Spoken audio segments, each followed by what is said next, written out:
ಅಲ್ಲಿ ನಾವೊಂದು ಪುಸ್ತಕ ಓದಿದ್ನಪ್ಪ, ನಾನು ಪ್ಯಾಂಡಮಿಕ್ಸ್ ಅಂತ ಒಂದು ಪುಸ್ತಕ ಓದಿದೆ ನಾನು. ಸೊ ಹೇಗೆ 1817 1918 ತನಕ 100 years.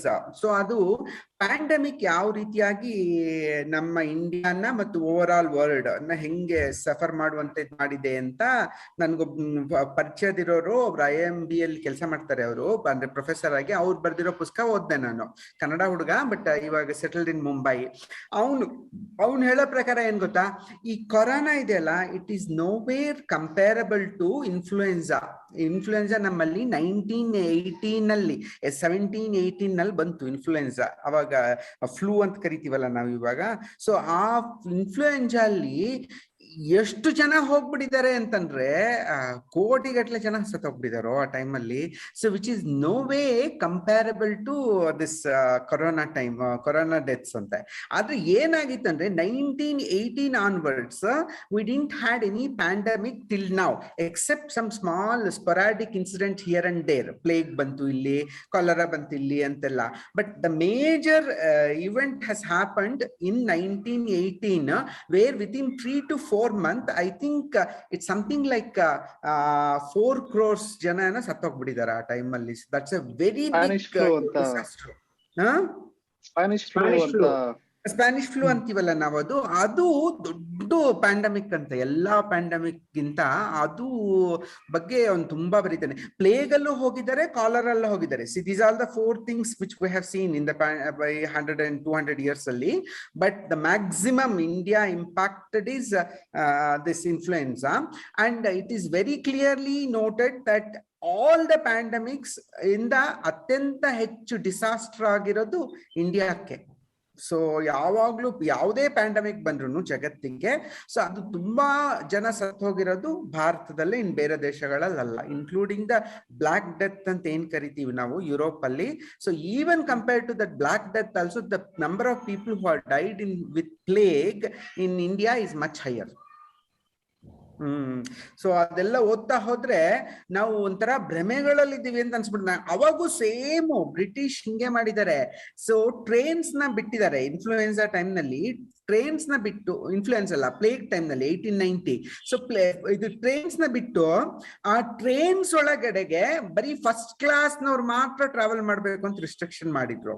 ಫಸ್ಟ್ ಕ್ಲಾಸ್ ನವ್ರು ಮಾತ್ರ ಟ್ರಾವೆಲ್ ಮಾಡೋದಕ್ಕೆ, ಸೆಕೆಂಡ್ ಕ್ಲಾಸ್ ಥರ್ಡ್ ಕ್ಲಾಸ್ ನವ್ರು ಯಾರು ಹೋಗೋಗಿಲ್ಲೇ ಆಗಿದ್ದಕ್ಕೆ, ಬಟ್ ಅವ್ರಿಗೆಲ್ಲರಿಗೂ ಈ ವರ್ಕರ್ಸ್ಗೆಲ್ಲರಿಗೂ ವಾಪಸ್ ಊರಿಗೆ ಹೋಗ್ಬೇಕಾಯ್ತು. ಸೊ ಅವರು ರೈಲ್ವೆ ಟ್ರ್ಯಾಕ್ ಮೇಲೆ ನಡೆದು ಸತ್ತು ಹೋಗಿದ್ದಾರೆ ಎಷ್ಟೋ ಜನ ಆ ಟೈಮಲ್ಲಿ 1890. It's an exact repetition of what has happened during the plague and influenza. ನಾವು ಏನ್ ಇವಾಗ ನೋಡಿದ್ವಲ್ಲ, ಅದು exact replica of what had happened when British were there.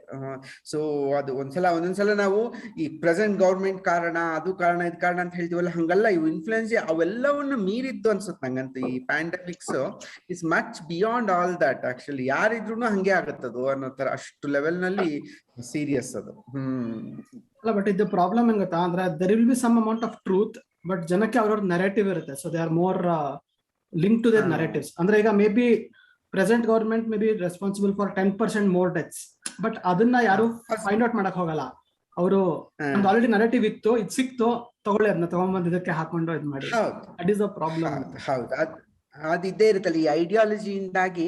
V try to make a narrative which will support our ideology ಅಲ್ವಾ ಯಾವಾಗ್ಲೂ.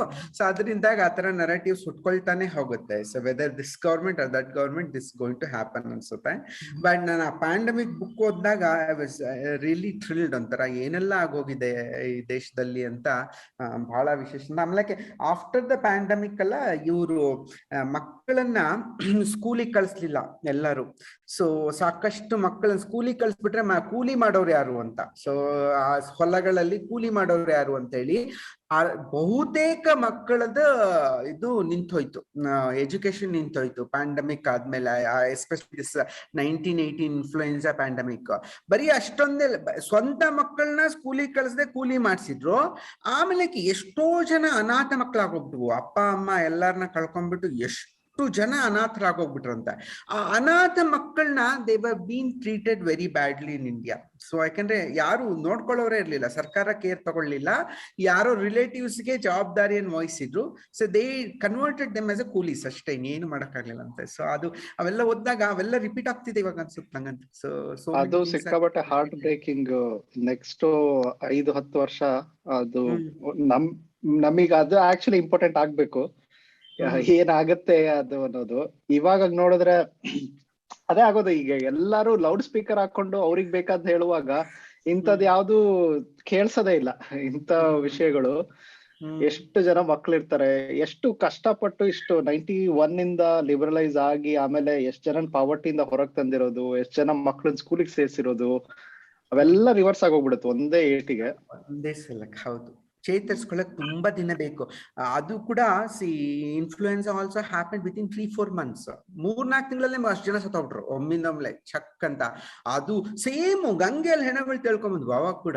Exact ಗಂಗೆಯಲ್ಲಿ ಹೆಣಗಳು ತಿಳ್ಕೊಂಬಂತು ಅವಾಗ ಕೂಡ. ಯಾಕೆಂದ್ರೆ ಇದು ಮಾಡೋದಕ್ಕೆ ಬರಿ ಮಾಡೋದಕ್ಕೆ ಎಲ್ಲೂ ಇದಿರ್ಲಿಲ್ಲ, ಫೆಸಿಲಿಟಿ ಇರ್ಲಿಲ್ಲ.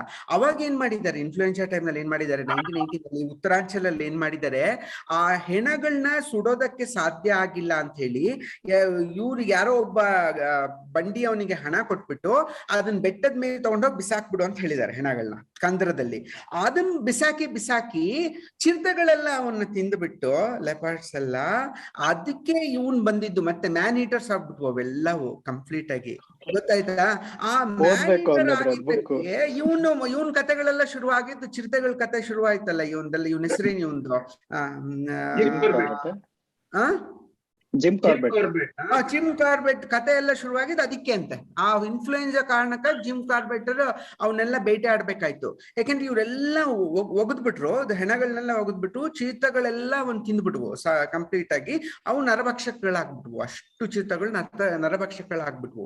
ಆ ನರಭಕ್ಷಕ ಚೀತಗಳನ್ನ ಕೊಲ್ಲೋ ಕೆಲಸ ಮತ್ತೆ ಶುರುವಾಯ್ತು. Then they started facing so much of a problem because of cheetahs, man eaters. Cheetahs, ಆ ಕುಮಾನ್ ಅಂತ ಹೇಳ್ತಾರಲ್ಲ, ಆ ಒಂದು ಇದ್ರಲ್ಲಿ ಇದಾಗಿತ್ತು. ನಂಗೆ ಅದು ಒಂಥರ ಹೆಣವನ್ನ ಹೂಳುವುದು ಎಷ್ಟು ಇಂಪಾರ್ಟೆಂಟ್, ಹೂಳೋದು ಅಥವಾ ಸುಡೋದು ಬೇರೆ ಅನಿಮಲ್ಸ್ ಸಿಗ್ಲಾರ್ದಂತೆ ಹೂಳುವಂಥದ್ದು ಎಷ್ಟು ಇಂಪಾರ್ಟೆಂಟ್ ಅನ್ನೋದು ನನಗೆ ಒಂಥರ ಬೇರೆನೇ ಒಂದು ಜಗತ್ ಕಂಡಂಗಾಯ್ತು. ಅಂದ್ರೆ ಸುಮ್ನೆ ನಾ ಏನೋ ಧರ್ಮ ಅನ್ಕೊಂಡ್ಬಿಡ್ತೀವಿ, ನೆಲದಲ್ಲಿ ಹೂಳೋದು, ಬೆಂಕಿಯಲ್ಲಿ ಸುಡೋದು ಅನ್ಕೊಳ್ತೀವಿ. ಬಟ್ ಅಲ್ಲ ಅದು. ಯಾಕಂದ್ರೆ ಹಂಗೆ ಬಿಟ್ಟೆ ಅಂತಂದ್ರೆ ಇದು you will land in problem later on. So ಬೇರೆ ಯಾವ್ದೋ ನರಭಕ್ಷಕ ಬರುತ್ತೆ ನಿನ್ನ ಹತ್ರ ಅಂತ. So those are all so important actually. So ಒಂಥರ ಈ ಕಲ್ಚರ್ ಎಲ್ಲವಕ್ಕೂ ಏನೇನೇನೋ ಕನೆಕ್ಷನ್ಸ್ ಇರ್ತವೆ ಅಂತ ಅನ್ಸುತ್ತೆ ನಂಗೆ. ಸರ್, ಆ ಬುಕ್ ಹೆಸರು ಇನ್ನೊಂದ್ಸಲ ಹೇಳಿ. ಪ್ಯಾಂಡಮಿಕ್ ಕಣ, ಇವನ್ ಕಣ, ಅವನು ಚಿನ್ಮಯ್ ತಾಂಬೆ ಅಂತ. ಚಿನ್ಮಯ್ ತಾಂಬೆ ಕೊಡ್ಲಾ ನಿಂಗೆ ಇದ್ರ ಲಿಂಕ್? ಅಮೆಜಾನ್ ಸಕ್ಕತ್ತಾಗಿದೆ, ಓದು. ನಿಂಗೆ ಇದ್ ಮಾಡ್ತೀನಿ ತಡಿ. ಅವಂದೇ ಅದು ಚಿನ್ಮಯ್ ತಾಂಬೆ ಅಂತ ಅವನ ಹೆಸರು. ನಾನು ಅವನು ಒಂದೇ ಇದಕ್ಕೆ ಹೋಗಿದ್ವಿ, ಅಂದ್ರೆ ಗೋವಾ ಇದಕ್ಕೆ literature festival, Goa literature festival ಹೋಗಿದ್ವಿ ನಾವಿಬ್ರು. ಅವಾಗ ಅವನು ಬಂದಿದ್ದ. ಅವಾಗ ನಂಗೆ ಗೊತ್ತಾಯ್ತು, ಅವ್ನು ಪರಿಚಯ ಆಯ್ತು. ಕನ್ನಡ ಹುಡುಗ, ಉಡುಪಿಯಿಂದ ಮೈಗ್ರೇಷನ್ ಹೆಂಗಾಗಿದೆ ಅಂತ ಕೂಡ ಪುಸ್ತಕ ಬರ್ದಿಲ್ಲ ನಾನು. ಅದು ಚೆನ್ನಾಗಿದೆ. ಇಂಡಿಯಾ ಮೂವಿಂಗ್ ಅಂತ ಒಂದು ಪುಸ್ತಕ ಇದೆ ಒಂದು. ಸೊ ಅದು ಕೂಡ ಚೆನ್ನಾಗಿದೆ. ನಿಂಗೆ ಇದರಲ್ಲಿ ಏಜ್ ಆಫ್ ದ ಪ್ಯಾಂಡಮಿಕ್ಸ್ ನೋಡು. Correct, perfect. Age of the pandemics moving Rakshith Ponnathpur suggest ಮಾಡಿದ್ರು ಅನ್ಸುತ್ತೆ. ಇಂಡಿಯಾ ಮೂವಿಂಗ್ ಅವಂದೇ ಫಸ್ಟ್ ಬುಕ್. ಅದು ಇಂಡಿಯಾ ಮೂವಿಂಗ್ ಬುಕ್, ಇದು ಸೆಕೆಂಡ್ ಬುಕ್. ಒಂಥರ ಇಂಡಿಯಾ ಮೂವಿಂಗ್ ನಲ್ಲಿ we all talk about migration in the west and other things ಅಷ್ಟೇ, ಅದನ್ನೇ ಮಾತಾಡ್ತೀವಿ. ಬಟ್ ವಿತ್ ಇನ್ ದ ಇಂಡಿಯಾದೊಳಗೆ ಎಷ್ಟು ಮೈಗ್ರೇಷನ್ ಆಗಿದೆ, ಯಾರೆಲ್ಲ ಹೆಂಗೆಲ್ಲ ಹೋಗಿದೆ, ಅವನ್ನೆಲ್ಲ ಯಾರು ಸ್ಟಡಿ ಮಾಡಿರಲ್ಲ. ಅದನ್ನ ಅವ್ನು ಬರ್ದಿದ್ದಾನೆ, including the recent migration to Bangalore, ಹೆಂಗೆ ಸೌತ್ಗೆ ಹೆಂಗ್ ಬರ್ತಾ ಇದ್ದಾರೆ ನಾರ್ತ್ ಇಂದ ಅಂತ. ಈ ನಾರ್ತ್ ಇಂದ ಸೌತಿಗೆ ಬರೋ ಕಲ್ಚರ್ ಯಾವಾಗ್ಲೂ ಇತ್ತು. ಅದಕ್ಕೆ ಅವ್ರನ್ನೆಲ್ಲ ಬಡಗರು ಅಂತ ಕರಿತಿದ್ರು. ಅಂದ್ರೆ ಬಡಗ ದೇಶ ಅದು. ಅಂದ್ರೆ ಉತ್ತರ ಇರೋರು, ಉತ್ತರದಿಂದ ದಕ್ಷಿಣಕ್ಕೆ ಬಂದವ್ರನ್ನೆಲ್ಲ ಅವ್ರನ್ನ ಜಾತಿ ಮಾಡ್ಬಿಟ್ರು, ಬಡಗರು ಅಂತ ಕರಿತಾ ಇದ್ರು ನಮ್ಮನ್ನ. ತೆಂಕಣ ಬಡಗಣ ಅಂತೆಲ್ಲ ಹೇಳ್ತೀವಲ್ಲ, ಕನ್ನಡದಲ್ಲಿ ಬಡಗಣ ಅಂತ ಹೇಳ್ತೀವಲ್ಲ ನಾವು, ಅದಕ್ಕೆ ಅವರು ಬಡಗ ಜಾತಿ ಅಂತ ಹೇಳ್ತಾ ಇದ್ರು ಅವ್ರು. ಅಂದ್ರೆ ಬಡಗರು ಅಂದ್ರೆ ಅಲ್ಲಿ ಮೇಲಿಂದ ಇಳ್ಕೊಂಡ್ ಬಂದವ್ರು ಅವ್ರು, ನಮ್ ಕೆಳಗಡೆಗೆ ಇದಾಗ್ ಬಂದವ್ರಂತವ್ರು. ಸೊ ಅದೆಲ್ಲ ಕೂಡ ಅವ್ನು ಹೇಳ್ತಾನೆ ಅದ್ರೊಳಗೆ. ಸೊ ಯಾಕೆ ಹಿಂಗೆಲ್ಲ ಬಂದ್ರು ಅಂತ. ಅಂದ್ರೆ those who are interested in information based reading ಅಲ್ಲ, so they enjoy both the books, India moving and ಇದು ಪ್ಯಾಂಡಮಿಕ್ ಬಹಳ ಚೆನ್ನಾಗಿದೆ, ಖುಷಿ ಪಟ್ಟೆ ಓದಿ ಮೊನ್ನೆ. ಕನ್ನಡದವರು ಅಂದ್ರಲ್ಲ? ಕನ್ನಡ ಉಡುಪಿ ಅವನು ಕರಿಬೋದು ಲೈಕ್ ಕಟ್ಟೆಗೆ. ಅವ್ನಿಗೆ ಕನ್ನಡ ಮಾತಾಡಕ್ ಎಷ್ಟು ಬರುತ್ತಾ ಗೊತ್ತಿಲ್ಲ, ಬಟ್ ಕನ್ನಡ ಹುಡುಗ ಫಸ್ಟ್ ಕ್ಲಾಸ್. ಅವ್ನು ಚೆನ್ನಾಗಿ Kannada ಮಾತಾಡ್ತಿದ್ಲು.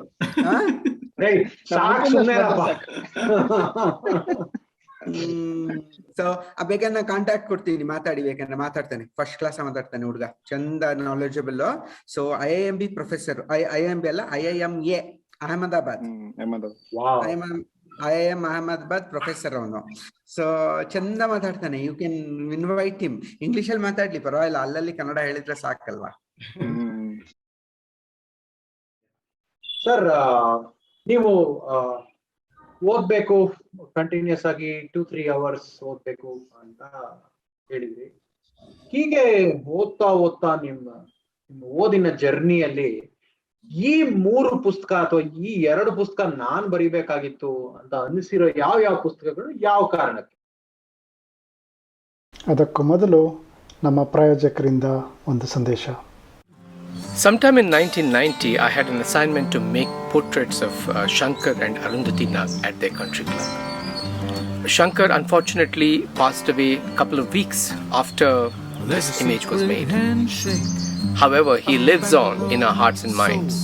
An auto driver once told me that Shankar will live on in our hearts and minds as long as there are sun and moon. Arundhati Nag later went on to build Rangashankara in Shankar's memory, which is a great gift to the city of Bangalore. This portrait is an important image in my book Bangalore in first person singular, which is a deeply personal journey into the evolution of the city over the last 25 years. Please click this link to buy or gift a copy of this book. Support independent publishing. So you have the news. I got a bad case of Bangalore blues. ಮರಳಿಕಟ್ಟೆಯ ಚರ್ಚೆಗೆ ಮರಳಿ ಸ್ವಾಗತ. Sir, ನೀವು ಓದ್ಬೇಕು continuous ಆಗಿ 2-3 hours ಓದ್ಬೇಕು ಅಂತ ಹೇಳಿದ್ರಿ. ಹೀಗೆ ಓದ್ತಾ ನಿಮ್ಮ ಓದಿನ ಜರ್ನಿಯಲ್ಲಿ ಈ 3 ಪುಸ್ತಕ ಅಥವಾ ಈ 2 ಪುಸ್ತಕ ನಾನ್ ಬರಿಬೇಕಾಗಿತ್ತು ಅಂತ ಅನಿಸಿರೋ ಯಾವ ಪುಸ್ತಕಗಳು, ಯಾವ ಕಾರಣಕ್ಕೆ?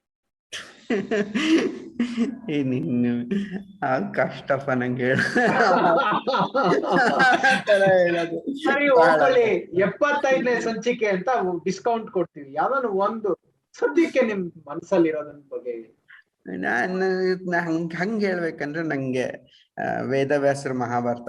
So that's the book which every Kannada author or any Indian author has to read. ನೋಡಪ್ಪ, ಆ ಟೈಮ್ನಲ್ಲಿ ಅಷ್ಟು 3,500 ವರ್ಷದ ಕೆಳಗೆ ಬರ್ದಿಟ್ಟಿರುವಂತ ಪುಸ್ತಕ ಅದು.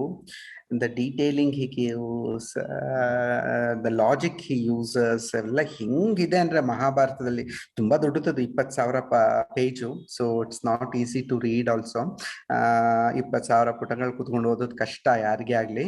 ಬಟ್ ನನ್ನ ಪ್ರಕಾರ ವೇದವ್ಯಾಸರ ಮಹಾಭಾರತವನ್ನ ಎಲ್ಲಾ ಲೇಖಕರು ಓದಿರ್ಬೇಕು ಅನ್ಸುತ್ತೆ ನಂಗೆ. ದ ಒರಿಜಿನಲ್ ಟೆಕ್ಸ್ಟ್, ದೋ ಒರಿಜಿನಲ್ ಈಸ್ ಕ್ವಶನಬಲ್, ಸಾಕಷ್ಟು ಬದಲಾವಣೆಗಳಾಗಿರುತ್ತೆ, ಪ್ರಕ್ಷೇಪಗಳು ಸೇರ್ಕೊಂಡಿರುತ್ತೆ. ಬಟ್ ನಂಗೆ ಅದೊಂದು ಪುಸ್ತಕ ಮಾತ್ರ ಮತ್ತೆ ಮತ್ತೆ ಓದ್ಬೇಕು ಅನ್ಸುತ್ತೆ. ಒಂದೇ ಸಲ ಅಲ್ಲ, ಮತ್ತೆ ಮತ್ತೆ ಓದ್ತಾನೆ ಇರ್ತೀನಿ ನಾನು. Keep reading that book repeatedly. That's one book which ಒಂಥರ ನಾನ್ ಬರೀಬೇಕಿತ್ತು ಅಂತ ಅಷ್ಟು ಅಹಂಕಾರ ಹೇಳಲ್ಲ, ಅಷ್ಟೆಲ್ಲ ಅಹಂಕಾರ ಇಲ್ಲ, ನನ್ ಕೈಲಿ ಸಾಧ್ಯ ಇಲ್ಲ. ಅದು ಒಬ್ಬ ವ್ಯಕ್ತಿ ಬರ್ದಿದ್ದು ಅಂತ ನಂಗಂತೂ ಅನ್ಸಲ್ಲ. ವ್ಯಾಸ ಅನ್ನುವಂಥವ್ರು ಒಬ್ರಲ್ಲ, ಅದು ಒಂದ್ ಸುಮಾರು 3-4 ಜನರೇಷನ್ ವ್ಯಾಸಗಳು ಆಗಿರ್ಬೇಕಲ್ಲಿ ನನ್ನ ಪ್ರಕಾರ. ಎಲ್ಲರೂ ಸೇರಿ ಬರ್ದಿದ್ದಾರೆ ಅನ್ಸುತ್ತೆ. ಅದು ಅಷ್ಟು ದೊಡ್ಡದಾಗ್ಬೇಕು ಅಂದ್ರೆ that's the book. Yeah, that's the book. Nice. Okay sir, ನೀವೇ ಇದನ್ನ ಒಂದ್ಸಲಿ ವ್ಯಾಖ್ಯಾನಿಸಿದ್ರಿ. ಕನ್ನಡದಲ್ಲಿ ನಾನ್ ಫಿಕ್ಷನ್ ಪುಸ್ತಕಗಳು ಬರ್ತಾ ಇಲ್ಲ, ಬರಲ್ಲ ನಾನ್ ಟ್ರೈ ಮಾಡ್ತಾ ಇದ್ದೀನಿ ಅಂದ್ರು. ಅಂದ್ರೆ ಇದಕ್ಕೆ ಕಾರಣ ಏನ್ ಸರ್? ಈ ಕಲ್ಚರ್ಗೆ ಏನ್ ಕಾರಣ? ಏನಕ್ಕಾಗಿ? ಅದಕ್ಕೆ ಕಾರಣ ತುಂಬಾ ಸುಲಭ. ನಾನ್ ಫಿಕ್ಷನ್ ಬರೋದು ಯಾವಾಗ್ಲೂ ಅಕಾಡೆಮಿಷಿಯನ್ಸ್ ಇಂದ. ಅಂದ್ರೆ ಯೂನಿವರ್ಸಿಟಿಗಳಲ್ಲಿ ಅದಕ್ಕೆ ಎನ್ಕರೇಜ್ಮೆಂಟ್ ಇರುತ್ತೆ, ನಾನ್ ಫಿಕ್ಷನ್ಗೆ ವಿಪರೀತವಾದ ಎನ್ಕರೇಜ್ಮೆಂಟ್ ಇರುತ್ತೆ. ಅಂದ್ರೆ ಅಧ್ಯಯನ ಮಾಡಿ ಬರೆಯುವಂಥದ್ದು. ನಾನ್ ಫಿಕ್ಷನ್ ಅಂದ್ರೆ ಏನು? You have to spend lot of time on the field. ಕೂತ್ಕೊಂಡು ಕೆಲಸ ಮಾಡ್ಬೇಕಲ್ಲ ಎಲ್ಲರೂ. ಸಿಕ್ಕಾಪಟ್ಟೆ ಕೆಲಸ ಮಾಡಿದ್ರೆ ಅವಾಗ ನಿಂಗೆ ಒಂದ್ ನಾನ್ ಫಿಕ್ಷನ್ ಬರೆಯಕ್ ಸಾಧ್ಯ. ನಿಮ್ಗೆ ಕೆಲಸ ಮಾಡಿದ್ರೆ ಬರೆಯಕ್ಕಾಗಲ್ಲ. ಕತೆ ಬರೀವಲ್ಲ, ನಾನು ಕೆಲಸ ಮಾಡಿದ್ರೆ ಬರಿತೀನಿ, ನಾನು ಕತೆ ಬರಿತೀನಿ, ಕಾದಂಬರಿ ಬರಿತೀನಿ, ಸರ್ ಪೊಯೆಟ್ರಿ ಬರಿಬೋದು, ಇವೆಲ್ಲ ಇರುತ್ತೆ. ಬಟ್ ನಾನ್ ಫಿಕ್ಷನ್ಗೆ ಅಧ್ಯಯನ ಬೇಕಾಗತ್ತೆ. Someone has to spend money, someone has to spend energy, someone has to have passion for it. ಅಷ್ಟೆಲ್ಲ ವರ್ಕ್ ಮಾಡಿದ್ಮೇಲೆ ದೆನ್ ಒಂದ್ ನಾನ್ ಫಿಕ್ಷನ್ ಹುಟ್ಟುತ್ತೆ ನಿಮ್ಗೆ. ಸೊ ಅದನ್ನ ಮಾಡೋದಕ್ಕೆ ನಿಜವಾದ ಸ್ಥಳ ಅಂದ್ರೆ ನಮ್ಮ ವಿಶ್ವವಿದ್ಯಾಲಯಗಳು ಅದನ್ನ ಮಾಡ್ಬೇಕು. ಅವರು ಸೀರಿಯಸ್ ಆಗಿ ಮಾಡ್ತಿಲ್ಲ ಅನ್ಸತ್ತಪ್ಪ. ನಮ್ಗಂತೂ ವಿಶ್ವವಿದ್ಯಾಲಯಗಳು ಇತ್ತೀಚೆಗೆ ಕನ್ನಡದ್ದು ಏನೇನ್ ಇರ್ತಾವೋ ಅಲ್ಲೆಲ್ಲ ಸೀರಿಯಸ್ ಆಗಿ ಕೆಲ್ಸಗಳಾಗ್ತಿದೆ ಅಂತ ಅನ್ಸೋಲ್ಲ ನಂಗೆ. ಅವರು PhD ರಿಪೋರ್ಟ್ಸ್ ಎಲ್ಲ ನೋಡ್ತಿರ್ತೀನಿ ನಾನು, ಅದೇನ್ ಅಷ್ಟು ಸೀರಿಯಸ್ ಆಗ್ತಿದೆ ಅಂತ. ಅಲ್ಲಿಂದ ಬರ್ಬೇಕು ಅವು ಪುಸ್ತಕಗಳು, ಅಲ್ಲಿಂದ ಬರ್ಬೇಕು. ಅದು ಬರವಣಿಗೆ ಕೂಡ ಅಕಾಡೆಮಿಕ್ ಬರವಣಿಗೆ ಆಗ್ಬಾರ್ದು. So it should be entertaining, like means others have to read it ಅಲ್ವಾ, ನಾನು ಓದ್ಬೇಕಲ್ವಾ ಅದನ್ನ. ಇವಾಗ ಪ್ಯಾಂಡಮಿಕ್ ಬಗ್ಗೆ ನೀವು ಸುಮ್ಮನೆ ಡೇಟ್ಸು ಟೈಮ್ಸು ಕೊಟ್ಕೊಂಡು ಬರೆದ್ರೆ ನಾನು ಹೆಂಗ್ ಓದಕ್ಕಾಗತ್ತೆ? It should be a story at the end. Non fiction is also at the end of the day it has to be a story, interesting story to read. ಅದು ಇಲ್ಲ ಅಂತ ಅನ್ಸುತ್ತೆ ನಂಗೆ. Universities have to take lot of interest. ಯಾಕಂದ್ರೆ investment ಮಾಡೋದೇ. ಇವಾಗ ಪ್ರಕಾಶನ ಸಂಸ್ಥೆಯಾಗಿ ನಾ ಮಾಡ್ಲಾರೆ ಅದನ್ನ. ಇವಾಗ ಪ್ರಕಾಶನ ಸಂಸ್ಥೆಯಾಗಿ ನಾನು ಯಾರನ್ನ ಒಬ್ಬನ್ನ ನೇಮಿಸ್ಬಿಟ್ಟು, ನೋಡಪ್ಪ ಈ ತರದ್ದು ಒಂದು ಕನ್ನಡದ ಏನೋ ಒಂದು ಆಗ್ತಾ ಇದೆ ಅನ್ಕೊಳ್ಳಿ, ಯಾವ್ದೋ ಒಂದು ಬಗ್ಗೆ ನಂಗೆ ಬೇಕು ಮಾಹಿತಿ, ಆ ಪುಸ್ತಕ ಮಾಡ್ಕೊಡು, 3 ವರ್ಷ ನಿನ್ನ ಸ್ಕಾಲರ್ಶಿಪ್ ಕೊಡ್ತೀನಿ ನಾನು, 3 ವರ್ಷ ಆದ್ಮೇಲೆ ನಂಗೆ ಪುಸ್ತಕ ಕೊಡ್ಬೇಕಂತ ಹೇಳುವ ಶಕ್ತಿ ಕನ್ನಡದಲ್ಲಿ ಯಾವ ಪ್ರಕಾಶಕರಿಗೂ ಇಲ್ಲ. ಇಂಗ್ಲಿಷ್ ಅಲ್ಲಿ ಮಾಡ್ತಾರೆ ಅವರು, ಆ ತರ ಒಂದು ಇದನ್ನ ಶುರು ಮಾಡ್ತಾರೆ, ಯಾರಿಗನ್ನ ಹೇಳ್ಬಿಟ್ಟು ಬರೆಸ್ತಾರೆ, ಅವಾಗ ಹಣ ಕೊಡ್ತಾರೆ ಅವ್ರು ಸರಿಯಾಗಿ. ನಮ್ ಕನ್ನಡದವ್ರಿಗೆ ಅಷ್ಟು ಸಾಧ್ಯನೇ ಇಲ್ಲ ನಮಗೆ ಅದನ್ನ ಕೊಡೋದಕ್ಕೆ. ಸೊ ಯೂನಿವರ್ಸಿಟಿಗಳು ಇಂಟ್ರೆಸ್ಟ್ ತಗೊಳ್ತಿಲ್ಲ. ಮತ್ತೆ ಇನ್ ಎಲ್ಲಿಂದ ಬರಬೇಕು? ನಾನ್ ಫಿಕ್ಷನ್ ಬರಲ್ಲ. ಸೊ ಅದಕ್ಕೆ ಬೇರೆ ಭಾಷೆಗೆ ಡಿಪೆಂಡ್, ಇಂಗ್ಲಿಷ್ಗೆ ಡಿಪೆಂಡ್ ಆಗಬೇಕಾಗತ್ತೆ ನಾವು ನಾನ್ ಫಿಕ್ಷನ್. ಅದ್ರ ಟ್ರಾನ್ಸ್ಲೇಷನ್ಗೆ ಮಾರುಕಟ್ಟೆ ಇದೆಯಾ? ಟ್ರಾನ್ಸ್ಲೇಟ್ ಕೂಡ ಆಗ್ತಾ ಇಲ್ಲ ಅಲ್ಲ? ಆಗ್ಬೇಕು. ಇಲ್ಲ, ಟ್ರಾನ್ಸ್ಲೇಷನ್ ಮಾರುಕಟ್ಟೆ ಇದೆ. ಬಟ್ ಏನಾಗಿದೆ ಅಂದ್ರೆ ಹಿಂದೆಲ್ಲ ಈ ರೀಡಬಲ್ ಟ್ರಾನ್ಸ್ಲೇಷನ್ ಮಾಡುವಂತ ಜನರು ಕಡಿಮೆ ಇದ್ರು ಅನ್ಸುತ್ತೆ ನಂಗಂತೂ. ಅಂದ್ರೆ ಆ ಓದಿರೋದು ಕನ್ನಡ ಪಠ್ಯ ಅನ್ನತ್ರ, ಕನ್ನಡದವರಿಗೆ ಅಡೆತಡೆಗಳಾಗದೆ ಇರುವಂತ ಓದುವ ಅಂದ್ರೆ ಟ್ರಾನ್ಸ್ಲೇಷನ್ ಸ್ವಲ್ಪ ಕಡಿಮೆ ಇದ್ರು. ಕೆಲವರೆಲ್ಲ ತುಂಬಾ ಚೆನ್ನಾಗಿ ಮಾಡಿದ್ದಾರೆ, ಬಟ್ ಇಟ್ ವಾಸ್ ಲೆಸ್. ಆಮೇಲೆ ಏನಿತ್ತಂದ್ರೆ ಪರ್ಮಿಷನ್ಸ್ ತಗೊಳ್ಳೋದು ಅದೆಲ್ಲ ಕೂಡ ಅವಾಗ ಬಹಳ ಕಷ್ಟ ಇತ್ತು. When there is no internet ಅಲ್ಲ, ಯಾರನ್ನ ಮೀಟ್ ಮಾಡೋದಕ್ಕೂ ಕಾಂಟ್ಯಾಕ್ಟ್ ಮಾಡೋದಕ್ಕೂ ಕಷ್ಟ ಆಗ್ತಿತ್ತು ಪ್ರಕಾಶಕರನ್ನ. ಇವಾಗ ಎಲ್ಲರ ಜೊತೆಯಲ್ಲಿ ಕಮ್ಯುನಿಕೇಟ್ ಮಾಡ್ಬೋದಾದ್ರಿಂದ ಸೊ ಟ್ರಾನ್ಸ್ಲೇಷನ್ಸ್ಗೆ ಹೆಚ್ಚು ಇಂಪಾರ್ಟೆನ್ಸ್ ಬರ್ತಾ ಇದೆ. ನಾನು ನೋಡ್ತಾ ಇದ್ದೇನೆ, ಫಾಲೋಯಿಂಗ್ ಫಿಶ್ ಮಾಡಿದ್ವಿ ನಾವು, ಅಥವಾ ಪರ್ವತದಲ್ಲಿ ಪವಾಡ ಸಂಯುಕ್ತ ಪುಲಿಗಲ್ತು ಮಾಡಿಸ್ದೆ ನಾನು. ಅವೆಲ್ಲ ಎಷ್ಟು ಸಕ್ಸಸ್ಫುಲ್, ಅವು ತುಂಬಾ ಸಕ್ಸಸ್ಫುಲ್, ಚೆನ್ನಾಗಿ ತಗೊಳ್ತಾರೆ ಪುಸ್ತಕಗಳು. ಅಂದ್ರೆ ನಾರ್ಮಲಿ ಕಾದಂಬರಿ ಕತೆಗಿಂತಲೂ ಹೆಚ್ಚು ಓದ್ತಾ ಇದ್ದಾರೆ ಆ ಪುಸ್ತಕಗಳನ್ನ. So people are interested in the information. Non fiction ತುಂಬಾ ಇಷ್ಟಪಡ್ತಾರೆ. ಬಟ್ ಓದಬಲ್ಲುವಂತಹ ಒಂದು ಭಾಷೆಯನ್ನ ಬಳಸಬೇಕು ನಾವು. ಅತ್ಯಂತ ಕ್ಲಿಷ್ಟವಾಗಿ ಅದು ವರ್ಡ್ ಟು ವರ್ಡ್, ಅಂದ್ರೆ ಕಬ್ಬಿಣದ ಕಡಲೆ ತರ ಟ್ರಾನ್ಸ್ಲೇಷನ್ ಮಾಡಿದ್ವಿ ಅಂದ್ರೆ ಅದನ್ನ ಓದಲ್ಲ ಯಾರು. ಆ ಒಂದು ಪ್ರಾಸೆಸ್ ಇವಾಗ ಆಗ್ತಾ ಇದೆ. I can see that happening in Kannada. ಮಲಯಾಳಂನಲ್ಲಿ ಇದೆ, ಮಲಯಾಳಂನಲ್ಲಿ ಎಷ್ಟು ಟ್ರಾನ್ಸ್ಲೇಷನ್ ಮಾಡಿ ಮಾರಾಟ ಮಾಡ್ತಾರೆ ಅಲ್ಲೆಲ್ಲ. ಕನ್ನಡಲ್ಲಿ ಅದು ಕುಂಟ್ಕೊಂಡಿತ್ತದು. ಟ್ರಾನ್ಸ್ಲೇಷನ್ ಮಾಡಿದ್ರು ಮತ್ತೆ ಫಿಕ್ಷನ್ ಮಾಡೋರು, ನಾನ್ ಫಿಕ್ಷನ್ ಮಾಡ್ತಾ ಇರ್ಲಿಲ್ಲ. ಸೊ ಟ್ರಾನ್ಸ್ಲೇಷನ್ ಮಾಡಿ ಫಿಕ್ಷನ್ ಮಾಡೋರು. ಸೊ ಇವಾಗ ಸ್ವಲ್ಪ ಟ್ರೆಂಡ್ ಬದಲಾಗ್ತಿದೆ, ಮಾಡ್ತಾ ಇದ್ದಾರೆ. ಇವಾಗ ಮೊನ್ನೆ ನವ ಕರ್ನಾಟಕದವರದು ಕಾವೇರಿ ಅಂತೇನೋ ಒಂದು ಪುಸ್ತಕ ಮಾಡಿದ್ದಾರೆ, ಹೆಸರು ನೆನಪಾಗ್ತಾ ಇಲ್ಲ ನಂಗೆ. ಅಂದ್ರೆ ಅಲಾಂಗ್ ದ ಕಾವೇರಿ ರಿವರ್ ಏನೇನೆಲ್ಲ ನಡೀತು, ಏನೇನೆಲ್ಲ ಸಂಗತಿ. ಆಕ್ಚುಲಿ ಕಾವೇರಿ ನದಿ ಇದೆಲ್ಲ, ಇದು ಎಷ್ಟು ಇಂಪಾರ್ಟೆಂಟ್ ನದಿ ಅಂದ್ರೆ ಒಂದು ಕಾಲಕ್ಕೆ ಚೈನಾ ದೇಶದ ಶಿಪ್ಸ್ ಕೂಡ ಬರ್ತಾ ಇದ್ವು ಕಾವೇರಿ ನದಿಗೆ, ಒಳಗ್ ಬಂದ್ಬಿಟ್ಟು ವ್ಯಾಪಾರ ಮಾಡ್ಕೊಂಡು ಹೋಗ್ತಾ ಇದ್ವು. ಅಷ್ಟು ಇಂಪಾರ್ಟೆಂಟ್ ನದಿ ಇದು ಕಾವೇರಿ ನಮ್ಗೆ, ಸೌತ್ ಇಂಡಿಯಾದವ್ರಿಗೆ. ಸೊ ಅದ್ರ ಕುರಿತಾದಂತ ಒಂದು ಪುಸ್ತಕ, ಒಂದು ಕಾವೇರಿ ನದಿ ಕುರಿತಾದಂತ ಒಂದು ಪುಸ್ತಕನ ಮಾಡಿದ್ದಾರೆ. So it's an interesting. C ಆ ತರ ಫಿಕ್ಷನ್ ರೈಟಿಂಗ್, ಸ್ವಲ್ಪ ನಾನ್ ಫಿಕ್ಷನ್ ರೈಟಿಂಗ್ ಬರಬೇಕು ಅನ್ಸುತ್ತೆ. ಸೊ ಫಿಕ್ಷನ್ ಬರ್ತಾನೆ ಇರುತ್ತೆ, ಅದಕ್ಕೇನ್ ಸ್ಟಾಪ್ ಮಾಡೋದೇ ಬೇಡ. ಫಿಕ್ಷನ್ಗೆ ನಿಮಗೆ ಏನು ಬೇಡ, ಎಜುಕೇಶನ್ ಬೇಡ ಫಿಕ್ಷನ್ ಬರೋದಕ್ಕೆ ನನ್ನ ಪ್ರಕಾರ. ಅಂದ್ರೆ ಏನು ಯೂನಿವರ್ಸಿಟಿಗೆ ಹೋಗ್ಬೇಕು, ಓದು ಬರಹಕ್ಕಲ್ಲ, ಬೇಡ. ನಮ್ ಜನಪದರು ಅದ್ಭುತವಾದ ಫಿಕ್ಷನ್ ಕೊಟ್ಟಿದ್ದಾರೆ. ಅವರು ಅಕ್ಷರಗಳೇ ಬರಲ್ಲ ಅವರಿಗೆ, ಅಕ್ಷರವನ್ನೇ ಕಲೀಲಾರದವರು ಕೂಡ ಫಿಕ್ಷನ್ ನ ಕೊಡ್ತಾರೆ. ಸೊ ಅದ್ಭುತವಾದಂತ ಒಂದು ಕಾವ್ಯಗಳನ್ನ ರಚಿಸಿ ಹೋಗಿದ್ದಾರೆ, ಬೇಕಾದಷ್ಟು ಮೌಖಿಕ ಕಥನಗಳನ್ನ ಹೇಳೋಗಿದ್ದಾರೆ. Fiction will always be there, ಅದಕ್ಕೇನು ಸಮಸ್ಯೆ ಇಲ್ಲ. ಆದ್ರೆ ನಾನ್ ಫಿಕ್ಷನ್ ಬರ್ಬೇಕಂದ್ರೆ ಮಾತ್ರ there is an effort required. So you have to put, ಇಲ್ಲ ನಮ್ಮ ಎಷ್ಟೊಂದು ಹಿಸ್ಟ್ರಿ. ವಿಜಯನಗರ ಇಲ್ಲೇ ಇದೆ ಪಕ್ಕಕ್ಕೆ, ನಮ್ಮ ಬಳ್ಳಾರಿಯಲ್ಲಿರೋದು. ಬಟ್ ವಿಜಯನಗರದ ಮೇಲೆ ಮೊದಲನೇ ಪುಸ್ತಕ ಬಂದಿದ್ದು 1900 ಅಲ್ಲಿ, ಅದು ಬ್ರಿಟಿಷರಿಂದ. ಯಾಕದು ಯಾಕಾಯ್ತು? ಯಾರು ನಮ್ಮ ಇಂಡಿಯನ್ಸ್ ಯಾರಿಗೂ ಬರಿಬೇಕು ಅಂತ ಅನ್ಸ್ಲಿಲ್ವಾ? ಸೊ 1900 ಅಲ್ಲಿ ರಾಬರ್ಟ್ ಸಿವೆಲ್ ಬರೆದ ಮೇಲೆ ಅವಾಗ ಎಲ್ಲರೂ ವಿಜಯನಗರದ ಬಗ್ಗೆ ಮಾತಾಡೋಕ್ ಶುರು ಮಾಡಿದ್ರು. ಹೌ ಬಿಗ್ ಕೃಷ್ಣದೇವರಾಯ ಅನ್ನೋದು ಗೊತ್ತಾಗಕ್ ಶುರುವಾಯ್ತು, ಪ್ರತಿಯೊಬ್ಬರಿಗೂ ಮಾತಾಡೋಕ್ ಶುರು ಮಾಡಿ. ಜನಪದದಲ್ಲಿರುತ್ತೆ, ಎಲ್ಲೋ ಒಂದ್ ಕಡೆಯಲ್ಲಿ ಜನರು ಮಾತಾಡ್ಕೊಂಡೇ ಇರ್ತಾರೆ, ಕೃಷ್ಣದೇವರಾಯ ಅಂತ ಮಾತಾಡ್ಕೊಂಡ್ಬಿಟ್ಟು. ಒಂದು ಅಥೆಂಟಿಕ್ ಆಗಿ ಬರ್ಬೇಕಲ್ಲ ಒಂದು ವರ್ಕ್, ನಾನ್ ಫಿಕ್ಷನ್. ಅವ್ನು ಫಸ್ಟ್ ಬರ್ದಿತ್ತು actually 1900. So it has waited, but ಅದಾಗಿ ಆಗ್ಲಿ 400 ವರ್ಷ ಆಗೋಗಿತ್ತು. So Vijayanagara empire Krishnadevaraya period 400 ವರ್ಷ ಆಗಿತ್ತು 1900ಗೆ. ಸೊ ಬಟ್ ಸ್ಟಿಲ್ ಯಾರು ಏನು ಬರ್ತಿರ್ಲಿಲ್ಲ. ಅವನ್ ಬಂದು ಬರ್ದ, ಅವನ್ ಏನ್ ಮಾಡ್ದ, ಕಷ್ಟಪಟ್ಟ. ಅವನೇನ್ ಸುಮ್ನೆ ಹಂಗಂಗೆ ಬರ್ದಿಲ್ಲ. ರಾಬರ್ಟ್ ಸಿವೆಲ್ಗೆ ಏನಾಯ್ತು, ಇದ್ರಲ್ಲಿ ಪರ್ಷಿಯನ್ ವರ್ಷನ್ ಮತ್ತು ಪೋರ್ಚುಗೀಸ್ ವರ್ಷನ್ದು ಟ್ರಾವೆಲಾಗ್ ಸಿಕ್ತು ಅವನ್ಗೆ. He was thrilled to see those travelogues. ಅದು ಯಾವುದೋ ದೇಶಗಳಲ್ಲಿ ಸಿಕ್ತದು travelogue.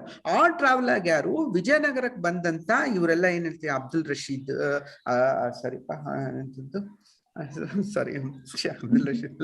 So okay, so these 3 ಮೂರ್ ಜನ ಬರ್ತಾರೆ. 3 ಜನ ಟ್ರಾವೆಲರ್ಸ್ ಇದು ಸಿಕ್ಬಿಡ್ತ ಅವನಿಗೆ, ಮ್ಯಾನುಸ್ಕ್ರಿಪ್ಟ್ ಸಿಕ್ಬಿಡ್ತದು. ಆ ಮ್ಯಾನುಸ್ಕ್ರಿಪ್ಟ್ ನ ಇಂಗ್ಲಿಷಿಗೆ ಟ್ರಾನ್ಸ್ಲೇಟ್ ಮಾಡಿ ಆ ಇಂಗ್ಲಿಷ್ ನಲ್ಲಿ ಓದ್ಕೊಂಡು ಅವನು he was thrilled to see. ನನ್ನ ಪಕ್ಕದ, ಅವನು ಬಳ್ಳಾರಿ DC, ಅವನು ರಾಬರ್ಟ್ ಸಿವೆಲ್ ಪಕ್ಕದಲ್ಲೇ ಬರೀ ದೊಡ್ಡದು ಬಿದ್ದು ಒಂದು ನಶಿಸಿ ಹೋಗ್ತಾ ಇರುವಂತ ಒಂದು ಜಾಗ ಹಂಪಿ, ಇದಕ್ಕೆ ಇಂಥ ದೊಡ್ಡ ಇತಿಹಾಸ ಇದೆಯಾ ಅಂತ ಅವನಿಗೆ ಆಶ್ಚರ್ಯ ಆಗೋಯ್ತು ರಾಬರ್ಟ್ ಸಿವೆಲ್ಗೆ. ಸೊ ಅವನು ಬರ್ದ ಅವನು. ಬಟ್ ಎಷ್ಟು ಜನಕ್ಕೆ ಅಧಿಕಾರದಲ್ಲಿ ಇರದೇ ಇರುವಂತವ್ರಿಗೆ ಆತರ ಯಾವ್ದೋ ಮ್ಯಾನುಸ್ಕ್ರಿಪ್ಟ್ ನ ಮತ್ತೆ ಟ್ರಾನ್ಸ್ಲೇಷನ್ ಮಾಡಿ ಓದಿಸಿ ತಿಳ್ಕೊಳ್ಳುವಂಥದ್ದು ಹೆಂಗ್ ಸಾಧ್ಯ ಆಗತ್ತೆ? ನಮ್ಮ ಕೈಲೆಲ್ಲ ಎಲ್ಲರಿಗಾಗಲ್ಲ. So non fiction needs lot of effort and money also as well. So dedication ಎಲ್ಲ ಬೇಕು ಅದಕ್ಕೆ. ಅದಿದ್ದಾಗ ಮಾತ್ರ ಬರುತ್ತೆ. ಅದು ಸದ್ಯಕ್ಕೆ ನಮ್ಮಲ್ಲಿ ಇಲ್ಲ, ನಂಗೆ ಕಾಣಿಸ್ತಾ ಇಲ್ಲ. ಇವಾಗ ಇನ್ನೊಂಥರ ನಾನ್ ಫಿಕ್ಷನ್ ಬೆಳವಣಿಗೆ ಶುರು ಆಗಿದೆ. ಇವ್ರು ಏನು ಅಂತಂದ್ರೆ, ಇವ್ರು ಪ್ಯಾರಾಸೈಟ್ಗಳು.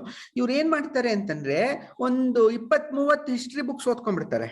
ಓಕೆ, ಬೇರೆಯವರೆಲ್ಲ ಹಿಂದಿನವರೆಲ್ಲ ಬರ್ದಿದ್ದೆಲ್ಲ ಓದ್ಬಿಟ್ಟು ಹಿಸ್ಟ್ರಿ ಬುಕ್ಸ್ ಓದ್ಬಿಟ್ಟು ಅದನ್ನ ನೀಟಾಗಿ ಒಳ್ಳೆ ಆಧುನಿಕ ಭಾಷೆಯಲ್ಲಿ ಬರ್ಕೊಡ್ತಾರೆ ಒಂದು ಪುಸ್ತಕನ. ಇದು ಫಿಕ್ಷನ್ ರೈಟಿಂಗ್ ಅಂತ. ಅವ್ರ ರಿಸರ್ಚ್ ಅಂದ್ರೆ ಇಸ್ ರೀಡಿಂಗ್ ದೋಸ್ ಬುಕ್ಸ್ ಅಂತ. ನಂಗೆ ಅದ್ರಲ್ಲಿ ನಂಬಿಕೆ ಇಲ್ಲ. You have to do the field work ಅಂತ ನಾ ಹೇಳೋದು. ಇವಾಗ ನಮ್ಮ ಸಾಲತೊರೆ ಅನ್ನೋರು, BA ಸಾಲತೊರೆ ಅಂತ, ಭಾಸ್ಕರ್ ಎ ಸಾಲತೊರೆ ನಮ್ಮ ಹಿಸ್ಟೋರಿಯನ್, ನಮ್ಮ ಕರ್ನಾಟಕದವರು, ದಕ್ಷಿಣ ಕನ್ನಡದವರು.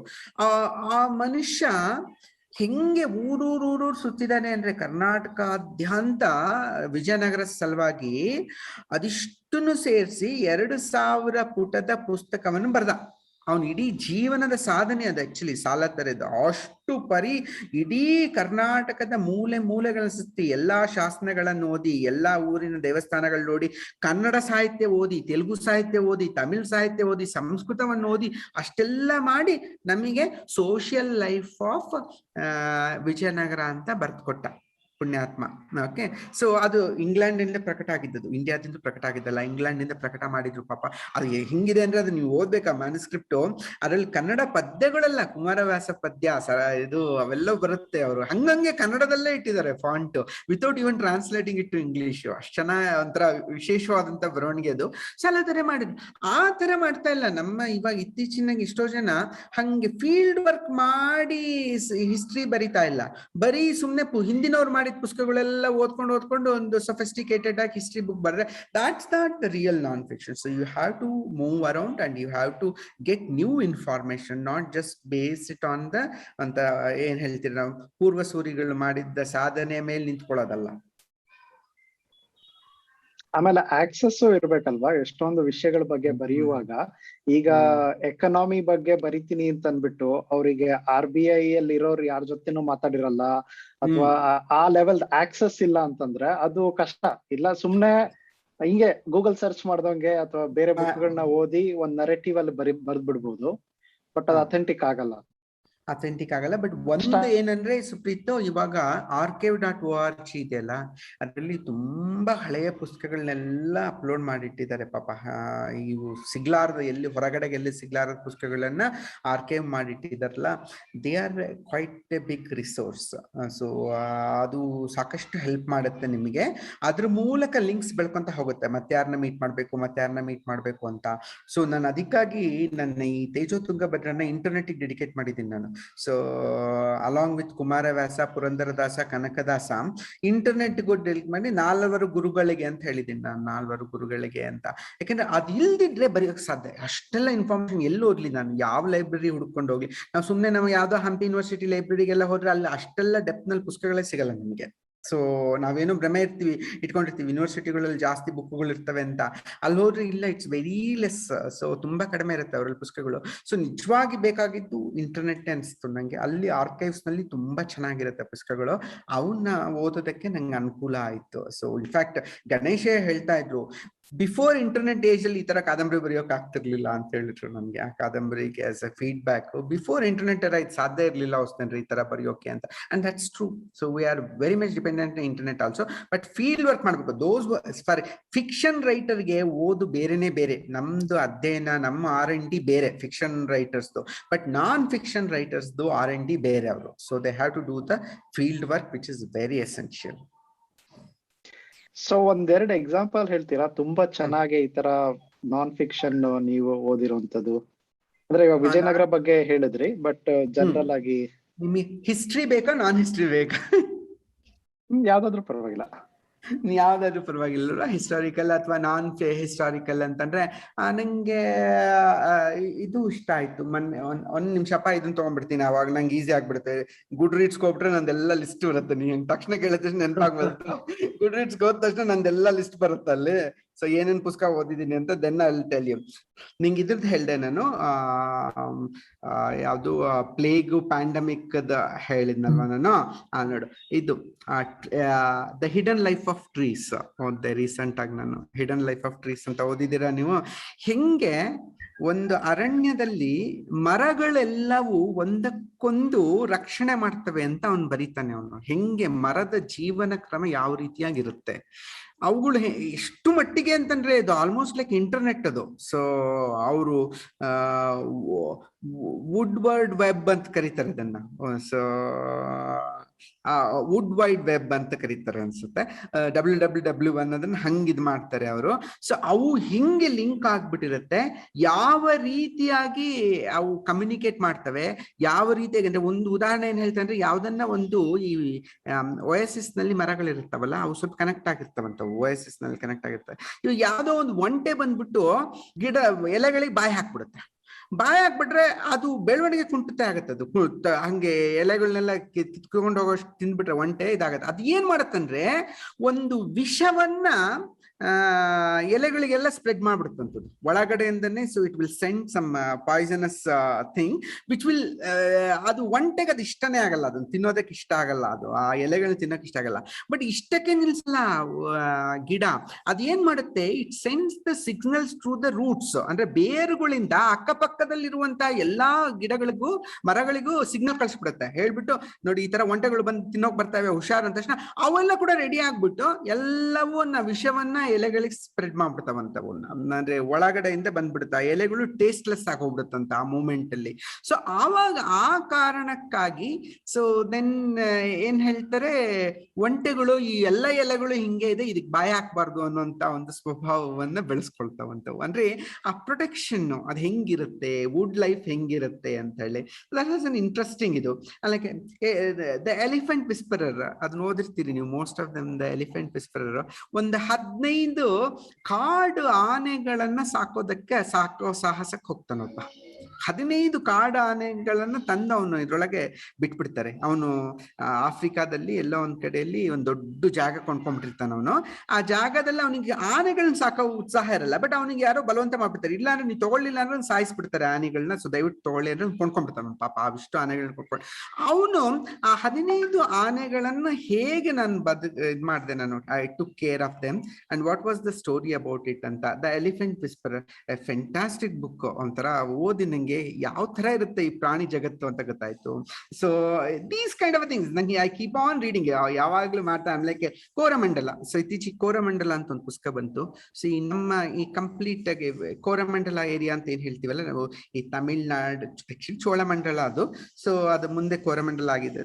ಸೊ ಅದರದ್ದೆಲ್ಲ ಇತಿಹಾಸ ಎಲ್ಲಿಂದ ಎಲ್ಲಿಗೆ ಏನೇನಾಯ್ತು ಹೇಗಾಯ್ತು ಅನ್ನೋ. C I keep on reading such books, I can tell many. So ಇವನ್ನ ಓದ್ತಾ ಇರ್ಬೇಕಲ್ಲ ನಂಗೆ ಖುಷಿ ಆಗತ್ತೆ.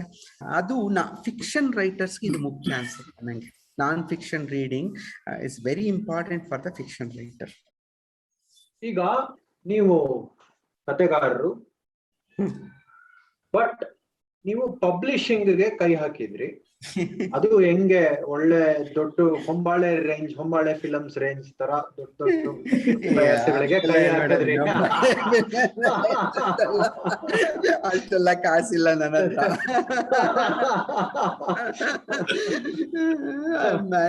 ಅಷ್ಟೇ. ಇಲ್ಲ, ಸೀರಿಯಸ್ ನೋಟ್, ನೀವು ಇದನ್ನ ವೆಂಚರ್ಗೆ ಕೈ ಹಾಕಿದ್ರಿ, ಚಂದ ಪಬ್ಲಿಕೇಶನ್ಸ್ಗೆ ಕೈ ಹಾಕಿದ್ರಿ.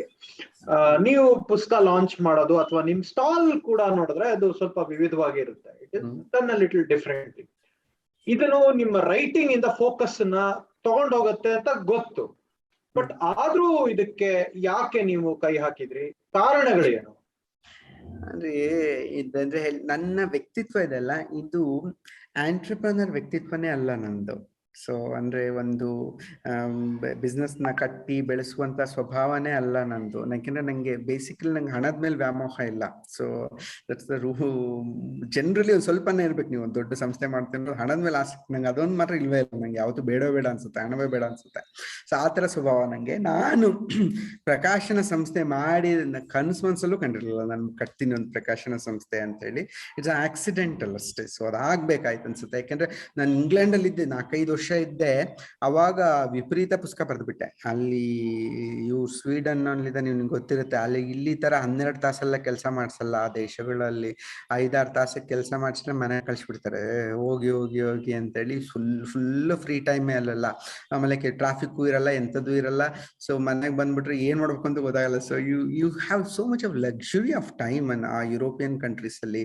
ಆಮೇಲೆ ವೀಕೆಂಡ್ ಅಂತೂ ದೇವ್ರನಿಗೂ ಯಾರು ಕೆಲಸ ಮಾಡಲ್ಲ ಅಲ್ಲೆಲ್ಲ. ಸೊ ಅದರಿಂದ ಆ ಟೈಮ್ನಲ್ಲಿ ಬರ್ದೆ, ನಾನು ತುಂಬಾ ಬರ್ದೆ ಇದ್ದೆ. ನಾನು ಅಲ್ಲಿ ಇಂಗ್ಲೆಂಡ್ ಅಲ್ಲಿ ಇದ್ದಕ್ಕೆ ಕನ್ನಡನೇ ನಂಗೆ ಕಾಡ್ತಾ ಇತ್ತು, ಭಾರಿ ಬರ್ದೆ. ನಾನು ಬಂದ್ಮೇಲೆ ನೋಡ್ತೀನಿ ಸೋ ಟಫ್. ಯಾರಿಗೆ ಕಳ್ಸಿದ್ರು ಪುಸ್ತಕನ ಹಸ್ತಪ್ರತಿ ಓದೋಕೆ ತಯಾರಿಲ್ಲ, ಯಾರ್ಯಾರು ಹಸ್ತಪ್ರತಿ ಓದೋದಕ್ಕೆ ತಯಾರಿಲ್ಲ. ಸೊ ಅದರಿಂದಾಗಿ ಏನ್ ಮಾಡಿದೆ, ಇನ್ನು ಬೇರೆ ದಾರಿ ನಂಗೆ ಏನಂತ ಗೊತ್ತಾಗ್ಲಿಲ್ಲ. ಅವಾಗ ಒಂದು ಅಪಾರ ಇದ್ದ ನನ್ನ ಫ್ರೆಂಡು ಅಪಾರ, ಅವ್ನು ಹೇಳ್ದ, ನೀನ್ ಮಾಡು ಪುಸ್ತಕ ಮಾಡ್ಬಿಡು, ನೀನ್ ಪುಸ್ತಕ ನೀನೇ ಮಾಡ್ಕೊಂಬಿಡು, ಹಣ ಹಾಕೊಂಡು ಮುಂದಿನ ನೋಡ್ಕೊಳ್ಳೋಣ ಏನಾಗುತ್ತೆ ಅಂದ್ರೆ. ಅವಾಗ ಒಂಥರ ಅವಮಾನ ನಂಗೆ. ನನ್ನ ಪುಸ್ತಕ ನಾನೇ ಹಣ ಹಾಕಿ ಮಾಡ್ತಿದ್ದೀನಿ ಅಂತಂದ್ರೆ ಇದು ಅವಮಾನದ ಸಂಗತಿ ಅನ್ನೋದು ಇತ್ತು ನನ್ನ ತಲೆಯಲ್ಲಿ, ಬಹಳ ಇತ್ತು.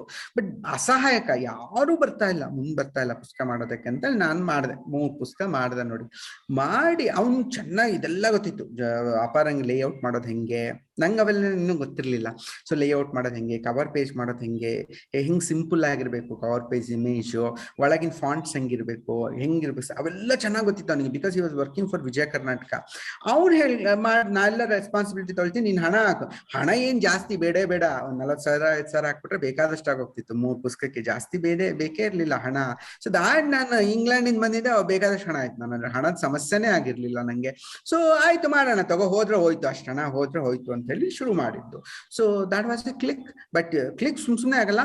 ನಾನು ಹೆಂಗೆ ಅಂದ್ರೆ ಪ್ರತಿ ಒಂದು ಅಂಗಡಿಗಳಿಗೂ ಹೋಗಿ literally use to beg for keeping my book. ಅದಿಲ್ಲ, ನನ್ನ ಪುಸ್ತಕ ಇಟ್ಕೊಳ್ಳಿ, ಇದನ್ನ ಮಾಡಿದೀನಿ ನೋಡಿ, ತಗೊಳ್ಳಿ, ಇಟ್ಕೊಳ್ಳಿ. ಆಮೇಲೆ ಅವ್ರಿಗೆ ಇನ್ವಾಯ್ಸ್ ಎಲ್ಲ ಮಾಡ್ಕೊಟ್ಟು ಮತ್ತೆ ಹೋಗಿ ಚೆಕ್ ಎಲ್ಲ ಇಸ್ಕೊಂಡು, ಒನ್ ಮ್ಯಾನ್ ನಾನು, ಯಾರು ಇಲ್ಲ. ಸೊ ಅದೆಲ್ಲ ಮಾಡಿದೆ ನಾನು. ತುಂಬಾ ಅಂದ್ರೆ ತುಂಬಾ ಕೆಲಸ ಮಾಡಿದೆ. ಇದು ಎಂತ ಇದಂದ್ರೆ, ಸರ್ ನಿಮ್ದು 120 ರೂಪಾಯಿ ಬಿಲ್ ಇದೆ ಸರ್, ಕೊಟ್ಟಿಲ್ಲ ಅಂತ ಅನ್ನೋದು ಇಲ್ಲ. ಆಫೀಸಲ್ಲಿ ನಮಗೆ ಆಗ್ಲೇ 1.5 ಲಕ್ಷ ರೂಪಾಯಿ ಸಂಬಳ ಬರ್ತಾ ಇದೆ ನಂಗೆ ಆ ಟೈಮಲ್ಲಿ. ಸೊ ಇಲ್ಲಿ 120 ರೂಪಾಯಿ ಬಂದಿಲ್ಲ ಅನ್ಕೊಂಡು ಇವ್ರ ಹತ್ರ ಹೋಗೋದು, ಅಂಗಡಿಗಳಿಗೆ ಹೋಗಿ ಅವರ ಮುಂದೆ ಭಿಕ್ಷೆ ಬೇಡೋದು, ಆ ತರ ಮಾಡಿ ಅಂತ. So I did that all. But with in 8-10 months ನಂಗೆ ಗೊತ್ತಾಯ್ತು ಆ ಪುಸ್ತಕಗಳು ತುಂಬಾ ಖರ್ಚಾಯ್ತು ನಮ್ದು. ಎಷ್ಟು ಜನ ಕೊಂಡ್ಕೊಂಡ್ರು ನನ್ನ ಪುಸ್ತಕ. ನಂಗೆ ಐಡಿಯಾನೇ ಇಲ್ಲ, ನನಗೆ ರೀಡರ್ಸ್ ಇದ್ದಾರೆ ಅನ್ನೋ ಐಡಿಯಾ ಇರಲಿಲ್ಲ ನಂಗೆ, ಯಾಕಂದ್ರೆ ಅಲ್ಲಿ ಉಳ್ಕೊಂಡ್ಬಿಟ್ಟಿದ್ನಲ್ಲ, ಅವಾಗ ಕಮ್ಯುನಿಕೇಶನ್ ಇಲ್ಲ ನಮಗೆ, ಇಂಗ್ಲೆಂಡ್ ಅಲ್ಲಿ ಯಾರು ಕಮ್ಯುನಿಕೇಟ್ ಮಾಡಲ್ಲ. But then I realise there are readers for me, ಯಾಕಂದ್ರೆ ಅವೆಲ್ಲ ನ್ಯೂಸ್ ಪೇಪರ್ ಅಲ್ಲಿ ಬಂದಿತ್ತು, ಅವೆಲ್ಲ ಕಥೆಗಳು ವಾರ ಪತ್ರಿಕೆಗಳೆಲ್ಲ ಬಂದಿತ್ತಲ್ಲ. ಅವಾಗ ನಂಗೆ ಗೊತ್ತದೆ, ಅವರೆಲ್ಲ ಅಂಗಡಿಗೆ ಹೋದ್ರೆ ನೆಕ್ಸ್ಟ್ ನನಗೆ ಒಳ್ಳೆ ರಾಯಲ್ ಟ್ರೀಟ್ಮೆಂಟ್ ಶುರು ಆಯ್ತು. ಸರ್ ಇನ್ನಷ್ಟು ತಂದ್ಕೊಡಿ ಸರ್, ನೆಕ್ಸ್ಟ್ ಪ್ರಿಂಟ್ ಹಾಕ್ಸಿ ಸರ್, ಪುಸ್ತಕ ಹೋಗುತ್ತೆ ಸರ್ ನಿಮ್ದು ಅಂತೆಲ್ಲ ಹೇಳೋಕ್ ಶುರು ಮಾಡಿದ್ರೆ, so that I was very thrilled. So ಮಾಡಿದೆ ನಾನು, ಮತ್ತೆ ರೀಪ್ರಿಂಟ್ಸ್ ಎಲ್ಲ ಮಾಡಿದ್ಮೇಲೆ ಅವಾಗ ಫ್ಲಾಶ್ ಆಗಿದ್ದು ನಂಗದು ನಂದಾಗುತ್ತೆ ಅಂದ್ರೆ there are many people like me.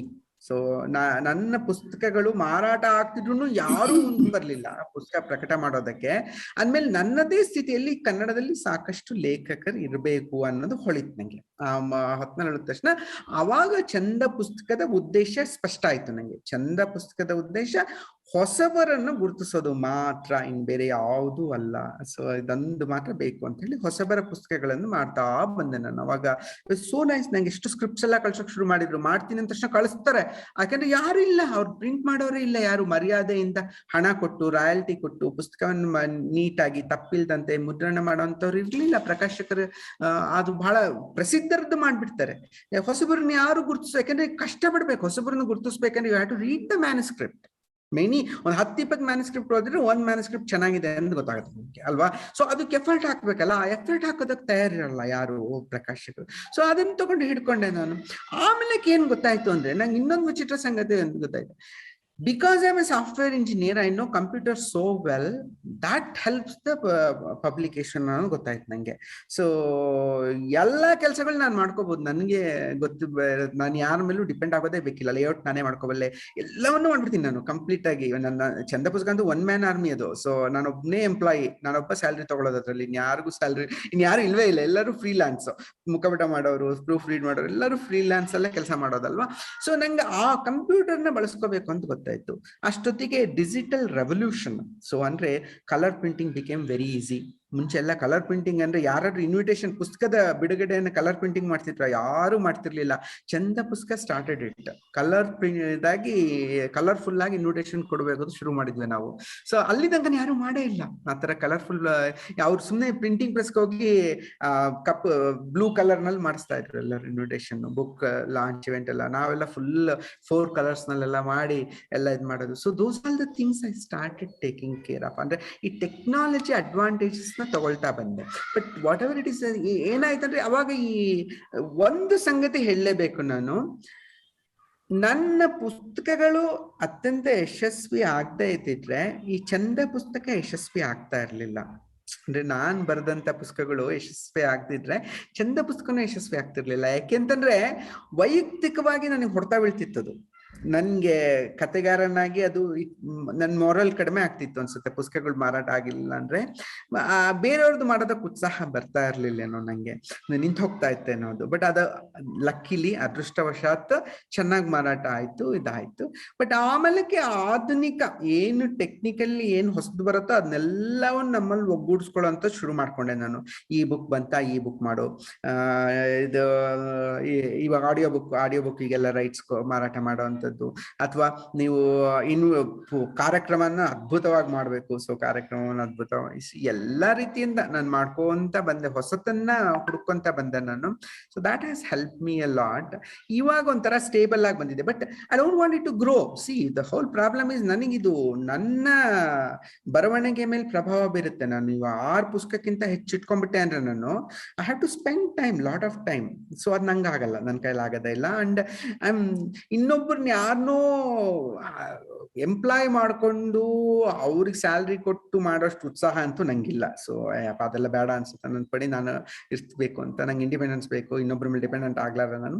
So ಅದರಿಂದ ಅಷ್ಟೇ I keep it only 5-6 books per year, not more than that. ಅದಕ್ಕೆ ಫುಲ್ ಎಫರ್ಟ್ ಇರುತ್ತೆ. ನಾನು ಹಿಂಗೆ ಅಂದ್ರೆ ಲೈನ್ ಬೈ ಲೈನ್ ಎಡಿಟ್ ಮಾಡ್ತೀನಿ ನಾನು. ಕನ್ನಡಲ್ಲಂತೂ ಎಡಿಟೇ ಮಾಡಲ್ಲ ಯಾರು. ಸೊ ನಾವು ಹೋಗಿ ಎಲ್ಲ ವಾಕ್ಯನ ನೋಡ್ಬಿಟ್ಟು ಈ ವಾಕ್ಯ ಬದಲಾಯಿಸಿ ಅಂತೆಲ್ಲ ಕೊಟ್ಟು ಕಳಿಸ್ತಾ ಇರ್ತೀನಿ ಆ ಥರ್ಗೆ ನಾನು. ಸೊ ಈ ವಾಕ್ಯ ಸರಿಯಾಗಿಲ್ಲ ಅಂತೆಲ್ಲ ಕಳಿಸ್ತೀನಿ ನಾನು. ಪ್ರತಿ ಇದ್ ಮಾಡ್ಬಿಟ್ಟು ಟ್ರಾನ್ಸ್ಲೇಷನ್ ಮಾಡಿಸ್ಬೇಕಲ್ಲಕ್ಕೆ ಅಥವಾ ವರ್ಜನ್ ಇದಕ್ಕೆ ಅದೆಲ್ಲ ಮಾಡ್ತೀನಿ. ಪ್ರೂಫ್ ರೀಡಿಂಗ್ಸು ಮಾಡೋದು. I know how to use all the tools. Adobe tools ಎಲ್ಲ ಬರುತ್ತೆ ನಂಗೆ ಯೂಸ್ ಮಾಡೋಕ್ಕೆ. ಅವನ್ನೆಲ್ಲ ಯೂಸ್ ಮಾಡ್ಕೊಂಡು ಲೇಔಟ್ ಎಲ್ಲ ಮಾಡ್ಬಿಡ್ತೀನಿ. So that also has helped.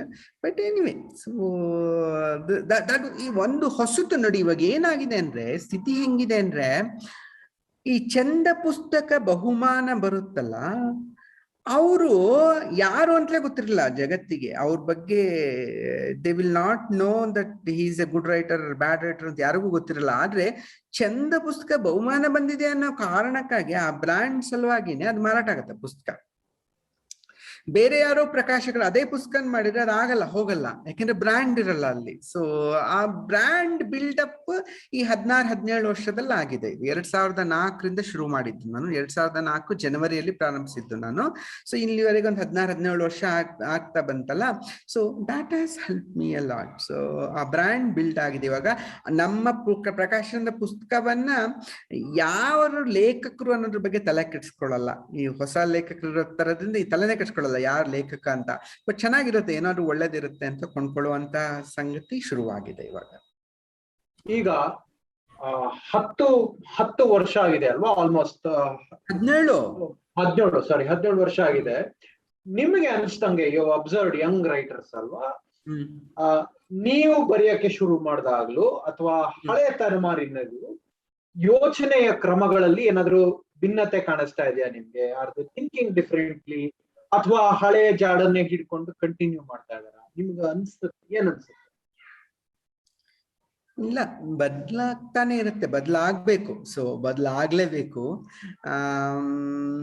ಏನಂದ್ರೆ ಎಕ್ಸ್ಪೋಜರ್ ಜಾಸ್ತಿ ಇದೆ ಈಗಿನವ್ರು. ನಮ್ಮ ಕಾಲಕ್ಕಿದ್ದಂತ ಎಕ್ಸ್ಪೋಜರ್ಗಿಂತ ಈಗಿನ ಎಕ್ಸ್ಪೋಜರ್ ಜಾಸ್ತಿ, because of the internet age and digital age. ಇವ್ರಿಗೆ ಎಕ್ಸ್ಪೋಜರ್ ಜಾಸ್ತಿ, ಇನೋಸೆನ್ಸ್ ಕಡಿಮೆ. ಅಂದ್ರೆ ಇದೇನಾಗ್ಬಿಡುತ್ತೆ, ಎಕ್ಸ್ಪೋಜರ್ ಜಾಸ್ತಿ ಆದ ತಕ್ಷಣ ಇನೋಸೆನ್ಸ್ ಪಾರ್ಟ್ ಇರುತ್ತಲ್ಲ, ಅದು ಹೊರಟೋಗ್ಬಿಡುತ್ತೆ. ಆ ವಿನಯವಂತಿಕೆಯ ಒಂದು ಇದು ಅದು ಕಡಿಮೆ ಆಗ್ತಾ ಹೋಗುತ್ತೆ. ಎಲ್ಲ ಗೊತ್ತು ನಮಗೆ ಅನ್ನೋ ತರದೊಂದು ಭ್ರಮೆ ಬರುತ್ತಲ್ಲ, ಅದಿದಾಗಿದೆ.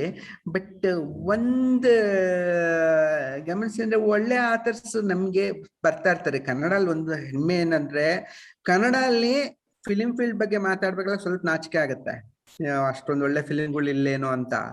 ಆದ್ರೆ ಸಾಹಿತ್ಯದ ಬಗ್ಗೆ ಹಂಗೇನಲ್ಲ, ಇಡೀ ಇಂಡಿಯಾದ ತಲೆ ಎತ್ತಿ ನಿಂತ್ಕೊಂಡು ಮಾತಾಡ್ಬೋದು ನಾವು. ನಮ್ಮಷ್ಟು ಚಂದ ಯಾರು ಬರ್ತಿದ್ದೀರಾ ನೀವು, ಯಾವ ಭಾಷೆಯಲ್ಲಿ ಬರ್ತಿದ್ದೀರಾ ಅಂತ. ಅದು ಮಲಯಾಳಮೇ ಇರ್ಲಿ, ತಮಿಳೇ ಇರ್ಲಿ, ಅಥವಾ ಮರಾಠಿ ಇರ್ಲಿ, ಬೆಂಗಾಲಿ ಇರ್ಲಿ, ನಾವು we can stand like and say we have written quite well in Kannada. ಸಾಹಿತ್ಯ ಅದ್ಭುತವಾಗಿದೆ, ಅದೊಂದು ಅದ್ಭುತ ನಂಗೆ ಯಾವಾಗ್ಲೂ. ಸೊ ಖುಷಿ ಅನ್ಸುತ್ತೆ ನಮ್ಗೆ, ತಲೆ ಎತ್ತಿ ನಿಲ್ಲುವಂತ ಒಂದು ಸಾಧನೆಯನ್ನು ಮಾಡಿದೆ ಕನ್ನಡ ಅನ್ನುವಂಥದ್ದು ಇರುತ್ತೆ. ಕ್ರಮ ಬದಲಾಗ್ತಾ ಇದೆ, ಸ್ವಲ್ಪ ಮಟ್ಟಿಗೆ ಬೇರೆ ಯೋಚನೆಗಳು ಬರ್ತಾ ಇದೆ. ಬಟ್ ಎಫರ್ಟ್ ಕಡಿಮೆ ಅನ್ಸುತ್ತೆ ನಂಗೆ. ನೀವು ಬರೆಯೋದಕ್ಕೆ ತುಂಬಾ you have to put lot of effort. ಆರಂಭ ಘಟ್ಟದಲ್ಲಿ ನಿಮಗೆ ನಿಮ್ಮ ಬಾಲ್ಯ, ನಿಮ್ಮ ಇದು ಸಿಕ್ಬಿಡುತ್ತೆ. ಅದು ಆರಾಮಾಗಿ ಪುಸ್ತಕಗಳು ಬರ್ದ್ಬಿಡ್ತೀವಿ ನಾವು, ಕತೆಗಾರರಿಗಾದ್ರೆ, ಫಿಕ್ಷನ್ ರೈಟರ್ಸ್ಗಾದ್ರೆ. ಆಮೇಲಕ್ಕಿದೆಯಲ್ಲ, ಅದಾದ್ಮೇಲೆ ಅದ್ಮೇಲೆ ನಿಲ್ತೀನಿ ನಾನು, ಬೇರೆ ಅಧ್ಯಯನ ಮಾಡ್ತೀನಿ, ಬೇರೆ ಬರಿತೀನಿ, ಬೇರೆ ಸಂಗತಿಗಳನ್ನ ಹುಡುಕ್ತೀನಿ, ಹೊಸ ವಿಷಯಗಳನ್ನ ಕೊಡ್ತೀನಿ ಅನ್ನುವಂಥದ್ದು ಸ್ವಲ್ಪ ಕಡಿಮೆ. ಇಷ್ಟ್ರ ಮಧ್ಯೆ ಈ ಚಳುವಳಿಗಳ ಟ್ರೆಂಡ್ ನಡೀತಾ ಇರುತ್ತೆ. ಅಂತಂದ್ರೆ ನಿಮಗೆ ಈ ತರದ ಒಂದು ಸಾಮಾಜಿಕ ಕಾಳಜಿ ಇಲ್ದಿದ್ರೆ ನಿಮ್ಮ ಕತೆ ಅಲ್ಲ ಅನ್ನುವಂಥದ್ದು, ಅಥವಾ ಅದು ಇದೆ ಅನ್ನೋ ಕಾರಣಕ್ಕೆ ನಿನ್ ಹೆಂಗಿದ್ರು ಕತೆ ಅದು ಶ್ರೇಷ್ಠ ಅಂತ ಅನ್ನುವಂಥದ್ದು. ಸೊ ಈ ಸಂಗತಿಗಳು ದಾರಿ ತಪ್ಪಿಸ್ತಾ ಹೋಗುತ್ತೆ ಆಕ್ಚುಲಿ. ಸೊ ಇದು ದಾರಿ ತಪ್ಪಬಾರ್ದೇನು ಅಂತಂದ್ರೆ, ಬೇರೆ ಭಾಷೆಯ ಸಾಹಿತ್ಯನ ಓದ್ಕೋಬೇಕಾಗತ್ತೆ. ಇಂಗ್ಲಿಷ್ ಅಲ್ಲಿ ಏನ್ ಬರ್ತಿದೆ, ಯಾರು ಹೊಸದಾಗಿ ಹೆಂಗ್ ಬರೀತಿದ್ದಾರೆ, what is it like. So ಈ ಒಂದು ಎಕ್ಸ್ಪೋಜರ್ನ ಬೆಳೆಸ್ಕೋಬೇಕು ಕನ್ನಡದ ಹುಡುಗರು. ಸೊ ಅನುವಾದದ ಮೂಲಕವಾಗಿ ಅಥವಾ ಒರಿಜಿನಲ್ ಇಂಗ್ಲಿಷ್ ಅನ್ನೇ ಓದುವಂತ ಒಂದು ಕೆಪಾಸಿಟಿ ಇಟ್ಕೊಂಡ್ರೆ ಅವಾಗ ವರ್ಲ್ಡ್ ವ್ಯೂ ಬರುತ್ತೆ. ಇಡೀ ಪ್ರಪಂಚದಲ್ಲಿ ಹೆಂಗ್ ಆಗ್ತಿದ್ಯಪ್ಪ ಸಾಹಿತ್ಯ, ಯಾವ ತರದ ಬರವಣಿಗೆ ಬರ್ತಾ ಇದೆ, ಏನಾಗ್ತಾ ಇದೆ ಅನ್ನೋದು ಗೊತ್ತಾಗುತ್ತಲ್ಲ, ಅವಾಗ ಸ್ವಲ್ಪ ನಮ್ಮ ಒಂದು ಬರವಣಿಗೆ ಇರುತ್ತೆ. ಇಲ್ಲಿ ಲೋಕಲ್ ವಿರ್ಲ್ಪೂಲ್ಗಳಿಗೆ ಸಿಗೆ ಬಿದ್ಬಿಟ್ವಿ ಅಂದ್ರೆ ನಾವು, ಸೊ ಸುಳಿಗಳಿಗೆ ಸಿಗೆ ಬಿದ್ದಂತಂದ್ರೆ ಬೇಗನೆ ಕಳ್ದು ಹೋಗ್ಬಿಡ್ತೀವಿ ನಾವು. ಸೊ ಅದಕ್ಕೆ ಆಗದೆ ಇರುವಂತೆ ನೋಡ್ಕೊಳ್ಬೇಕು ಅಂತ ಹೇಳಪ್ಪ. ಲೋಕಲ್ ವರ್ಲ್ಪೂಲ್ ಅಂತ ಹೇಳಿದ್ರಲ್ಲ, ಅಂದ್ರೆ ಕೆಲವ್ರ ವ್ಯೂ ಪಾಯಿಂಟ್ ಏನು ಅಂದ್ರೆ, ಕ್ರೀಡಾಪಟುಗಳು, ಸಾಹಿತಿಗಳು, ಸೈಂಟಿಸ್ಟ್ಗಳು ನಮ್ಮ ಆಗು ಹೋಗುಗಳಿಗೆ ಪ್ರತಿಕ್ರಿಯಿಸ್ಬೇಕು, ಏನಾದ್ರೂ ತಪ್ಪು ನಡೆದಿದ್ರೆ ಅದನ್ನ ಖಂಡಿಸ್ಬೇಕು ಅಂತ ಕೆಲವರು ಆ ಕಾನ್ಸೆಪ್ಟ್ ಅನ್ನ ಫ್ಲೋಟ್ ಮಾಡಿದ್ದಾರೆ. ಅದಕ್ಕೆ ಹೌ ಡು ಯು ರಿಯಾಕ್ಟ್? ನಿಮ್ಗೆ ಇದು ಈ ಸುಳಿವುಗಳಿಗೆ ಇದನ್ನ ಹೋಲಿಸ್ತೀರಾ ಅಥವಾ ಹೆಂಗೆ? ಇಲ್ಲ, ನಾನು ಅದ್ರ ಬಗ್ಗೆ ಮಾತಾಡ್ಬಲ್ಲ ಅನ್ಸುತ್ತೆ. ನಂಗೇನಂದ್ರೆ, ನಂಗೆ ಅಥೆಂಟಿಕ್ ಆಗಿ ಇನ್ಫಾರ್ಮೇಶನ್ ಗೊತ್ತಿಲ್ಲದೆ ನಾನು ಮಾತಾಡಲ್ಲ ಯಾವ ವಿಷಯವಾಗಿ. ನನ್ನ ಫೀಲ್ಡ್ ಅಲ್ಲ ಅನ್ಸ್ಬಿಡುತ್ತೆ ನಂಗೆ. ಎಷ್ಟೋ ಅಥೆಂಟಿಕ್ ಆಗಿ ಗೊತ್ತಾಗುತ್ತೆ ನಂಗೆ. I need more information. It's maybe because of I am an ಇಂಜಿನಿಯರ್ಸಿಗೆ ಸಾಮಾನ್ಯವಾಗಿ ಎಲ್ಲಾ ಸಂಗತಿಗಳನ್ನ ಗೊತ್ತಾಗಿ ಯಾವ ಪ್ರಶ್ನೆ ಕೇಳಿದ್ರು ಆನ್ಸರ್ ಮಾಡಬಲ್ಲೆ ಅನ್ನೋ ಒಂದು ಧೈರ್ಯ ಬಂದ್ಮೇಲೆ ನಾನು ಏನಾದ್ರೂ ಮಾತಾಡ್ಬಲ್ಲೆ, ಆಯ್ತಾ. ಇಲ್ಲದ್ರೆ ನಾನು ಸುಮ್ನೆ ಪಬ್ಲಿಕ್ ಆಗಿ ನಾನು ಯಾಕೆ ಮಾತಾಡ್ಲಿ, ನಂಗೆ ಗೊತ್ತಾಗಲ್ಲ. ನಾಳೆ ದಡ್ಡ ಅನ್ಸ್ಬಿಡುತ್ತೆ ನಂಗೆ. ಎಷ್ಟೋ ಸಲ ನಾನು ಮಹಾ ದಡ್ಡ, ನನಗೆ ಗೊತ್ತಿಲ್ಲ, ಎಷ್ಟೋ ಸಂಗತಿಗಳು ಗೊತ್ತೇ ಇಲ್ಲ. ನೀವು ಯಾವ್ದೋ ಒಂದು ಸಂದರ್ಭ ಇದು ಹೆಂಗೆ ಇವಾಗ how did Covid was handled by the government ಅಂದ್ರೆ ನಂಗೆ ಗೊತ್ತಿಲ್ಲ. See, I have to study that clearly. ಏನಬ್ಬ ಅಂದ್ರೆ ನ್ಯೂಸ್ ಪೇಪರ್ ನಲ್ಲಿ ನೋಡ್ಕೊಂಡು ಏನೋ ಮಾಡ್ಕೊಂಡು ಒಂದಿಷ್ಟು ಒಪಿನಿಯನ್ಸ್ ಮಾಡಿ ಮಾತಾಡ್ಬಲ್ನೆ ಹೊರತಾಗಿ, but I am not interested in that at all. So ನಂಗೆ ಅದು ಆಸಕ್ತಿನೇ ಇಲ್ಲ. ನನ್ನ field if I knew the gay life very well, right. So ನಾನು ಗೇ ವಿಷಯವಾಗಿ ಪಬ್ಲಿಕ್ ಆಗೇ ಮಾತಾಡಿದ್ದೀನಿ ನಾನು ಎಲ್ಲ ಕಡೆ ಹೋಗ್ಬಿಟ್ಟು ಏನ್ ತೊಂದರೆಗಳು, because I know it very well what is happening with the gay life. ಎಲ್ಲ ಹೊರಗಿನಿಂದ ನಾನು ಯಾವ್ದೋ ನ್ಯೂಸ್ ಪೇಪರ್ ನಲ್ಲಿ ಓದ್ಕೊಂಡು ಮಾತಾಡಿದ್ದಲ್ಲ ನಾನು ಅದ್ರ ಬಗ್ಗೆ. So I was very clear. ನಾನು ಈವನ್ ಹೋಗ್ಬಿಟ್ಟು ಟೌನ್ ಹಾಲ್ ನಲ್ಲಿ ಕೂತ್ಕೊಂಡು ಅದ್ರ ಬಗ್ಗೆ ವಿರೋಧವನ್ನು ಕೂಡ ವ್ಯಕ್ತಪಡಿಸಿದ್ದೀನಿ ನಾನು. ಎಷ್ಟೋ ಸಂದರ್ಭದಲ್ಲಿ ನಾನು ಪ್ರೈಡ್ ಮೂವ್ಮೆಂಟ್ಸ್ ಎಲ್ಲ ಹೋಗಿದ್ದೀನಿ, ಎಲ್ಲ ಮಾಡಿದೆ, because I know it very well. ನನಗೆ ಗೊತ್ತಿಲ್ಲದ ವಿಷಯದನ್ನ ನನ್ಗೆ ಯಾಕೆ ಮಾತಾಡ್ಬೇಕು ನನ್ನ ಹೂ ಆಮ್ ಐ? ನಾನು ಸಣ್ಣ ಲೇಖಕ ಅಷ್ಟೇ ನಾನು. ಸೊ ನಂದೇನು ಮನುಷ್ಯರ ಸ್ವಭಾವವನ್ನ ಅರ್ಥ ಮಾಡ್ಕೊಳ್ಳೋದು ನನ್ನ ವೃತ್ತಿಯನ್ನು. ಮನುಷ್ಯರು ಹಿಂಗ್ ವರ್ತಿಸ್ತಾರಪ್ಪ, ಅವನ್ನೆಲ್ಲ ಸೇರಿಸಿ ಪೋಣಿಸಿ ಒಂದು ಒಳ್ಳೆ ಕತೆ ಮಾಡೋದು ಹೆಂಗಪ್ಪ, ಅದು ನನ್ನ ಅದ್ರ ಮೂಲಕ ಸಮಾಜ ಬರುತ್ತೆ. ಅದು ಏನ್ ಸಮಾಜದಲ್ಲಿ ಏನೋ ಇದೆ ಅಂತ ನಾನು ಕತೆ ಬರೆಯೋದಂತ ಅಲ್ವೇ ಅಲ್ಲ. ಅದು ನನ್ನ ಸುತ್ತಮುತ್ತಲ ಜನರನ್ನ ನೋಡ್ಕೊಂಡು ನಾನೇನೋ ಒಂದು ಕತೆ ಅದು ತಾನಾಗಿ ಬೇರೆ ರೀತಿಯಲ್ಲಿ ಜನರನ್ನ ಸ್ಪರ್ಶ ಮಾಡ್ತಿದ್ದೆ. ಫಾರ್ ಎಕ್ಸಾಂಪಲ್, ನಾನು ಈ ನಮ್ಮಮ್ಮ ಅಂದ್ರೆ ನಂಗೆ ಇಷ್ಟ ಬರೆದಾಗ ಕೇವಲ ನನ್ನ ಮತ್ತು ನನ್ನಮ್ಮನ ಮಧ್ಯದ ನಡುವೆ ಅಂತ ಎಷ್ಟೋ ಒಂದು ಭಾವನಾತ್ಮಕ ಸಂಗತಿಗಳನ್ನೆಲ್ಲ ಸೇರಿಸಿ ಬರೆದಿದ್ದು ನಾನು. ಅದು ಎಷ್ಟು ಜನ ಓದೋರು ಸರ್ ಈ ಪುಸ್ತಕ ಓದಿದ್ಮೇಲೆ ನಮ್ಗೆ ನಮ್ಮ ತಾಯಿಯ ಬಗ್ಗೆ ನಮ್ಗೆ ಇರುವಂತ ಒಂದು ಪ್ರೀತಿ ಅಥವಾ ಗೌರವ ಬೇರೆ ಆಯ್ತು ಸರ್. ಇದು ನಮ್ಮ ಬೇರೆ ರೀತಿಯಲ್ಲಿ ನಮ್ಮ ಅಮ್ಮನ ನೋಡಕ್ ಶುರು ಮಾಡಿದ್ರೆ, ಅಂದ್ರೆ ಇದು ಯಾವತ್ತು ಇದು ನಾನ್ ಬರ್ದಿದ್ದು ಸಮಾಜದಲ್ಲಿ ತಾಯಿಯ ಮೇಲಿನ ಗೌರವ ಕಡಿಮೆ ಆಗುತ್ತಿದ್ದೆ, ಆದ್ದರಿಂದ ನಾನು ಅದನ್ನು ಹೆಚ್ಚಿಸಬೇಕು ಅಂತ ಹೇಳೋ ಒಂದು ಪುಸ್ತಕ ಅಂತೂ ನಾನು ಬರ್ದಿಲ್ವಾ. ಸೊ ಅದು ಹಂಗಾಗದೇ ಇಲ್ಲ, ಪ್ರಾಸೆಸ್ಸೇ ಆ ತರ ಅಲ್ಲ ಅದು. ಸೊ ನಾನ್ ನನ್ನದೇ ಆದಂತ ವೈಯಕ್ತಿಕವಾದಂತಹ ಪ್ರಾಮಾಣಿಕ ಸಂಗತಿಗಳನ್ನ ಬರೆದ್ರೆ that will get reflected into society. There is no story which doesn't talk about society. ಸಮಾಜದ ಸಂಗತಿಗಳು ಇಲ್ಲದೆ ಇರುವಂತ ಕಥೆಗಳೇ ಇಲ್ಲ ನನ್ನ ಪ್ರಕಾರ. ಎಲ್ಲವೂ ಸಾಮಾಜಿಕ ಕಾಳಜಿ ಕಥೆಗಳೇ. ಪ್ರತಿ ಏನ್ ಬರೆದ್ರು ಸಾಮಾಜಿಕ ಕಾಳಜಿ ಇದ್ದೇ ಇರುತ್ತೆ ಅದರಲ್ಲಿ. ಅದು ಯಾರಿಗೆ ರಿಫ್ಲೆಕ್ಟ್ ಆಗುತ್ತೆ ನಮಗೆ ಗೊತ್ತಿಲ್ಲ, ಅದು ಯಾರಿಗೆ ಅದು ಇಂಪ್ಯಾಕ್ಟ್ ಆಗುತ್ತೋ ನಮಗೆ ಗೊತ್ತಿಲ್ಲ. ಯಾರಿಗೂ ಆಗ್ತಾ ಇರುತ್ತೆ, ಬೇರೆ ಯಾರಿಗೂ ಆಗ್ತಾ ಇರುತ್ತೆ. ಬಟ್ ನಾವು ಯಾವುದನ್ನ ಸಾಮಾಜಿಕ ಕಾಳಜಿ ಅಂತ ಅನ್ಕೊಳ್ತೀವೋ ಅದೇ ಎಲ್ಲರ ಸಾಮಾಜಿಕ ಕಾಳಜಿ ಆಗಬೇಕು ಅನ್ನುವಂತ ಹಠ ತೊಟ್ರೆ there is a ಸಮಸ್ಯೆ ನಿಮ್ಗೆ. ಸೊ ಅದು ನನ್ಗೆ ಗೊತ್ತಿಲ್ಲಪ್ಪ. ಸೊ ನಾನು ಕತೆಗಾರನಾಗಿ ನನಗೆ ಫಸ್ಟ್ ಈಸ್ ಪೀಪಲ್, ಮನುಷ್ಯರನ್ನ ನೋಡ್ತಾ ಇರ್ತೀನಿ. ನನಗೆ ದಕ್ಕಿದವರು, ನನಗೆ ಎಲ್ಲರೂ ಸಿಗ್ತಾರೆ ಅಂತಲ್ಲ, ನನಗೆ ಯಾರು ದಕ್ತಾ ಇರ್ತಾರೆ, ನನ್ನ ಇಂಟ್ರಾಕ್ಷನ್ಸ್ ಆಗ್ತಾ ಇರುತ್ತೆ. ಅದ್ರ ಮೂಲಕ ಏನೋ ಹೊಸದು ಹೊಳಿತಾ ಇರುತ್ತೆ. ಅಥವಾ ಅಧ್ಯಯನ ಮಾಡ್ತಿರ್ತೀನಿ, ಅದ್ರ ಮೂಲಕ ಏನೋ ಹೊಸದು ಹೊಳಿತಾ ಇರುತ್ತೆ. ಅದರ ಮೂಲಕ ನಾನು ಏನೋ ಬರಿತಾ ಇರ್ತೀನಿ. ನನಗೆ ಧನಾತ್ಮಕ ಉದ್ದೇಶನೇ ಇರುತ್ತೆ, ಏನೋ ಒಂದು ಒಳ್ಳೆ ಸಂಗತಿನೇ ಉದ್ದೇಶ ಇರುತ್ತೆ. ಅದು ಆಮೇಲೆ ಸೊಸೈಟಿಯಲ್ಲಿ ಅದು ಹೆಂಗ್ ಇಂಪ್ಯಾಕ್ಟ್ ಆಗುತ್ತೋ ಗೊತ್ತಿಲ್ಲ. But it cannot be on the reverse direction. So ಈ ಸಮಸ್ಯೆಗಳಿವೆ, ಅದಕ್ಕಾಗಿ ನಾನು ಕತೆ ಬರೀತೀನಿ, ಅದಕ್ಕಾಗಿ ಕಾದಂಬರಿ ಬರೀತೀನಿ. I am not for that at all. Completely ನಂಗೆ ಅದಾಗಲ್ಲ. ಅದು ಸಹಜ ಅಲ್ಲ ಅನ್ಸುತ್ತೆ, ಅಸಹಜ ಅನ್ಸುತ್ತೆ ನನಗೆ. ಬಹಳ ಅಸಹಜ ಅಂತ ಅನ್ಸುತ್ತೆ. ಇಲ್ಲ ಅಂದ್ರೆ ನನ್ಗೆ ಅನ್ಸಿದ ಮಟ್ಟಿಗೆ it's a very honest expression ಅಲ್ವಾ. ಅಂದ್ರೆ ಸುಮಾರು ಜನ, ಇದು ಸುಪ್ರೀತ್ ಫೇಮಸ್ ಸ್ಟೇಟ್ಮೆಂಟ್, ಬಟ್ ನೀನು ಎಲ್ಲೆಲ್ಲಿ ಏನೇನ್ ಆಗ್ತಾ ಇರುತ್ತೋ ಅದಕ್ಕೆಲ್ಲದಕ್ಕೂ ಪ್ರತಿಕ್ರಿಯಿಸ್ತಾ ಹೋಗ್ತಾ ಇದ್ರೆ ನಿನ್ನ ಪ್ರತಿಕ್ರಿಯೆಗೆ ಒಂದು ಪ್ರತಿಕ್ರಿಯೆ ಮಾಡುವಾಗ ನಿಮ್ಗೆ ಒಂದು ಆಳ ಸಿಗಲ್ಲ ಅಂತ. That's a very sensitive point. ನೀವು ಅದನ್ನ you have also elaborated the same thing today. ಹೇಳಿದ್ರೆ ದಡ್ಡ ಅನಿಸ್ತದೆ ನಂಗೆ ಅಂತ ಹೇಳ್ಬಿಟ್ಟೆ. ನಂಗೆ ದಡ್ಡ ನಂಗೆ ಗೊತ್ತಿಲ್ಲ. ನೀವೆಲ್ಲ ಎಷ್ಟೊಂದು ವಿಷಯಗಳು ಪಾಲಿಟಿಕ್ಸ್ ವಿಷಯ ಬಗ್ಗೆ ನೀವೆಲ್ಲ 3 ಜನ ಪೋಸ್ಟ್ ಮಾಡೋದ್ ನೋಡಿದ್ರೆ ನೀವು ನನಗಿಂತ ಮಹಾಜಾನ್ರಿದ್ದೀರಿ ಅನ್ಸುತ್ತೆ ನಂಗೆ ನೋಡ್ಬೇಕಲ್ಲ. ಎಷ್ಟೊಂದು ಗೊತ್ತು ನಿಮಗೆ, ನನಗೆ ಇಷ್ಟೆಲ್ಲ ಗೊತ್ತಿಲ್ಲ ಅಂತ ಅನ್ಸುತ್ತೆ. So I know only how to write story, that is my domain actually. ನಂಗೆ ಪ್ರತಿಯೊಂದು ಗೊತ್ತಿರ್ಬೇಕು. ಈ ಪ್ಯಾಂಡಮಿಕ್ಸ್ ಬಗ್ಗೆ ನಂಗೆ ಗೊತ್ತಿರ್ಲಿಲ್ಲ. Someone studied and gave me what is it all about. ಆ ಪುಸ್ತಕ ಓದಿದ್ಮೇಲೆ ನನಗೆ ಸ್ವಲ್ಪ ನಾಲೆಜ್ ಬಂದು ಇವಾಗ ಮಾತಾಡ್ಬಲ್ಲೆ ನಾನು ಪ್ಯಾಂಡಮಿಕ್ಸ್ ಅಂದ್ರೆ ಏನೇನಾಗುತ್ತೆ ಅನ್ನೋಂಥದ್ದು. ಬಟ್ ವಿತೌಟ್ ಅಧ್ಯಯನ ಇಲ್ಲದೆ ಸುಮ್ಮನೆ ಬಾಯಿ ಚಪ್ಪಲಕ್ಕೆ ಏನೇನೋ ಸ್ಟೇಟ್ಮೆಂಟ್ಸ್ ಕೊಡೋದು, ಏನೇನೋ ಮಾತಾಡೋದು ನಂಗಂತೂ ಇಷ್ಟಲ್ಲಪ್ಪ. I am not that kind of a person. Like I don't want to get into that. ಇಲ್ಲ, ಆಕ್ಚುಲಿ ನೀವು ಹೇಳಿದ್ರಲ್ಲ ದ ಇಂಜಿನಿಯರ್ ಮೈಂಡ್ ಸೆಟ್ ಅಂತ, ಅದು I completely relate to that. ಯಾಕಂದ್ರೆ ಈಗ ನಮ್ಗೆ ಯಾರೋ ಒಂದು ಸಾಫ್ಟ್ವೇರ್ ಬರ್ಕೊಡು ಅಂದ್ರೆ first thing is like correct ಆಗಿ ಏನೇನ್ ಬೇಕು ಹೇಳು, ಆಮೇಲೆ ನಾನು ಇವನ್ ಶುರು ಮಾಡೋದು ತರ ಅದು ಆಟೋಮೆಟಿಕ್ ಆಗಿ ಅದ್ ಬರುತ್ತೆ ಅನ್ಸುತ್ತೆ. So I can completely relate to that. I think so ವಾಸ್ಕಿ ಕರೆಕ್ಟ್ ಆಗಿ ಹೇಳ್ದೆ ನೀನು. ಬಟ್ ಯಾರು ನಾನು ಹೇಳ್ದೆ ನಂಗೆ ಈ ಪತ್ರಿಕೆಗಳೆಲ್ಲ ಬರೋದು ನಂಗೆ ಅವು ಎಷ್ಟು ಸತ್ಯ ಅಂತಲೂ ಗೊತ್ತಿಲ್ಲ ಸರ್. ಹೆಂಗ್ ಸರ್ ಮಾತಾಡೋದಂದ್ರೆ ಅವ್ರು ಇನ್ನೊಂದು ಹೇಳಿದ್ರು, ಇಲ್ಲ ಏನು ಅನ್ಸುತ್ತಾ ಆ ಟೈಮ್ನಲ್ಲಿ ಮಾತಾಡ್ಬೇಕು, ಆಮೇಲೆ ನಾವು ಮಾತಾಡಿದ ತಪ್ಪಾಯ್ತು ಅಂದ್ರೆ ಅದಕ್ಕೆ ವಿಷಾದ ವ್ಯಕ್ತಪಡಿಸಿ ಕರೆಕ್ಟ್ ಮಾಡ್ಕೋಬೇಕು, ನೀವು ಮಾತಾಡದೆ ಸುಮ್ಮನೆ ಇರಬಾರ್ದು ಅನ್ನುವಂತ ಒಂದು ಥಿಯರಿ ಮತ್ತೊಬ್ರು ಹೇಳಿದ್ರು, ನಂಗೆ ಹಿರಿಯರು ಹೇಳಿದ್ರು. ಬಟ್ ಐ ಡೋಂಟ್ ನೋ, ನಂಗೆ 100% ಇನ್ಫಾರ್ಮೇಶನ್ ಗೊತ್ತಿಲ್ಲದೆ ನಾನು ಮಾತಾಡ್ಬೇಕು ಅಂತ ಅನ್ಸಲ್ಲ ನಂಗೆ. I don't want to claim I am a very intelligent person who knows everything. ನಾನು ದಡ್ಡ, ನಾನು ಬರೀ ಕತೆ ಮಾತ್ರ ಗೊತ್ತಾಗತ್ತೆ, ನಂಗೆ ಕತೆ ಕಾದಂಬರಿಗಳಷ್ಟೇ ಗೊತ್ತಾಗುತ್ತೆ. I don't know it's positive or negative, but I'm fine with it. So I'm absolutely fine with it. So ನೀವೀಗ ಚಂದ ಬುಕ್ಸ್ ಇಂದ ಫಿಸಿಕಲ್ ಬುಕ್ಸ್ ಮತ್ತೆ ಈ ಬುಕ್ಸ್ ಎರಡು ಇದ್ ಮಾಡ್ತಿದ್ದೀರಲ್ವಾ? ಇನ್ನು ಮುಂದೆ ಆಡಿಯೋ ಬುಕ್ಸ್. ಓಕೆ, ಅದ್ರ ಅಡಾಪ್ಷನ್ ಅಲ್ಲಿ ನೀವು ಚೇಂಜಸ್ ನೋಡ್ತಾ ಇದ್ದೀರಾ? ಅಂದ್ರೆ ಫಿಸಿಕಲ್ ಬುಕ್ಸ್ ಕಮ್ಮಿ ಆಗಿ ಫಾರ್ಮ್ಯಾಟ್ಸ್ ಜಾಸ್ತಿ ಆಗೋದು ಹತ್ರ? ಇಲ್ಲ, ಫಿಸಿಕಲ್ ಬುಕ್ ಇರುತ್ತೆ, but what I am suspecting is audio book will be high down the line. So ಮುಂದೆ ಒಂದು 8-10 ವರ್ಷಗಳಲ್ಲಿ ಆಡಿಯೋ ಜಾಸ್ತಿ ಆಗುತ್ತೆ. ಯಾಕಂದ್ರೆ ಕನ್ನಡ ಭಾಷೆಯನ್ನ ಓದೋದನ್ನ ಮುಂದಿನ ಜನರೇಷನ್ ಕಲ್ತ್ಕೊಳ್ತಾ ಇಲ್ಲ. ಹೆಂಗ್ ಓದ್ಬೇಕು ಕನ್ನಡ ಪುಸ್ತಕ ಅನ್ನೋದು ಬಹಳಷ್ಟು ಮುಂದಿನ ಜನರೇಷನ್ ಗೊತ್ತಿಲ್ಲ. ಬಟ್ ಕನ್ನಡ ಅರ್ಥ ಆಗತ್ತೆ ಅವರಿಗೆ, ಮಾತೃಭಾಷಾ ಕಾರಣ ಚೆನ್ನಾಗಿ ಗೊತ್ತಾಗತ್ತೆ. ಅದರಿಂದ ಇನ್ನ ಒಂದು 8-10 ವರ್ಷದಲ್ಲಿ ಆಡಿಯೋ ಬುಕ್ ಜಾಸ್ತಿ ಆಗಿ ಫಿಸಿಕಲ್ ಬುಕ್ ಅಥವಾ ರೀಡಿಂಗ್ ಈ ಬುಕ್ ಅವೆಲ್ಲ ಕಡಿಮೆ ಆಗುತ್ತೆ ಅನ್ಸುತ್ತೆ ನಂಗೆ.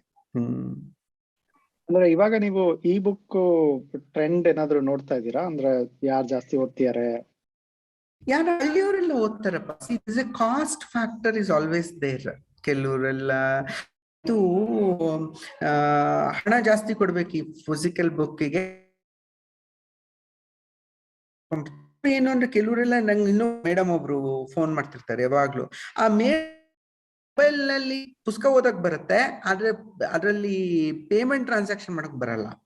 ಓಕೆ, ಸೊ ನನಗೆ ಫೋನ್ ಮಾಡಿ ಹಾಕ್ತೀನಿ ನಿಮ್ಗೆ, ಇದಕ್ಕೆ ವಾಟ್ಸಪ್ ಮೂಲಕ ಹಣ ಕಳಿಸ್ತೀನಿ ನಿಮ್ಗೆ, ಅಥವಾ ಈ ಪೇಟಿಎಂ ಮೂಲಕ ಕಳಿಸ್ತೀನಿ, ನನ್ಗೆ ಅದು ಇದು ಕೊಟ್ರಿ, ಒಂದು ಗೌರವ ಪ್ರತಿ ಕೊಟ್ಬಿಡಿ ನಂಗೆ ಅಂತ. So you have a facility there, you can give a free book to someone. So ಅವ್ರು ಹಣ ಕೊಟ್ಬಿಟ್ಟು ಪುಸ್ತಕ ಓದ್ತಾರೆ. ಅವರು they don't want to go and buy the book. Many people, young old ಎಲ್ಲರೂ ಇದ್ದಾರೆ ಅದರಲ್ಲಿ, ಹಳ್ಳಿಯವರು ಕೂಡ ಇದ್ದಾರೆ.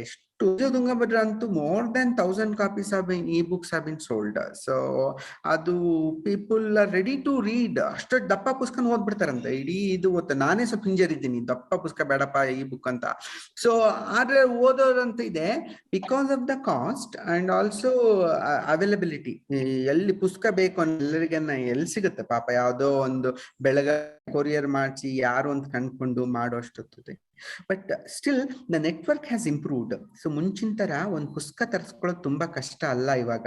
ಇಫ್ ಯು ಆರ್ ಆನ್ ಸೋಷಿಯಲ್ ಮೀಡಿಯಾ, ಫೇಸ್ಬುಕ್ ನಲ್ಲಿ ಇದ್ರಿ ಅಥವಾ ಯಾವ್ದೋ ಒಂದು ಸೋಷಿಯಲ್ ಮೀಡಿಯಾದಲ್ಲಿ ಇದ್ಬಿಟ್ರಿ ಅಂದ್ರೆ ಯಾವ್ಯಾವ ಪುಸ್ತಕಗಳು ಎಲ್ಲೆಲ್ಲಿ ಸಿಗುತ್ತೆ, ಎಲ್ಲರೂ ಏನೇನೋ ಬಂದ್ಬಿಟ್ಟಿವೆ. ಇವೆಲ್ಲ ವಾಟ್ಸಪ್ಪಿಗೆ ಅಡ್ರೆಸ್ ಕಳಿಸಿ ಮನೆ ಕಳಿಸ್ತೀವಿ ಪುಸ್ತಕಗಳು.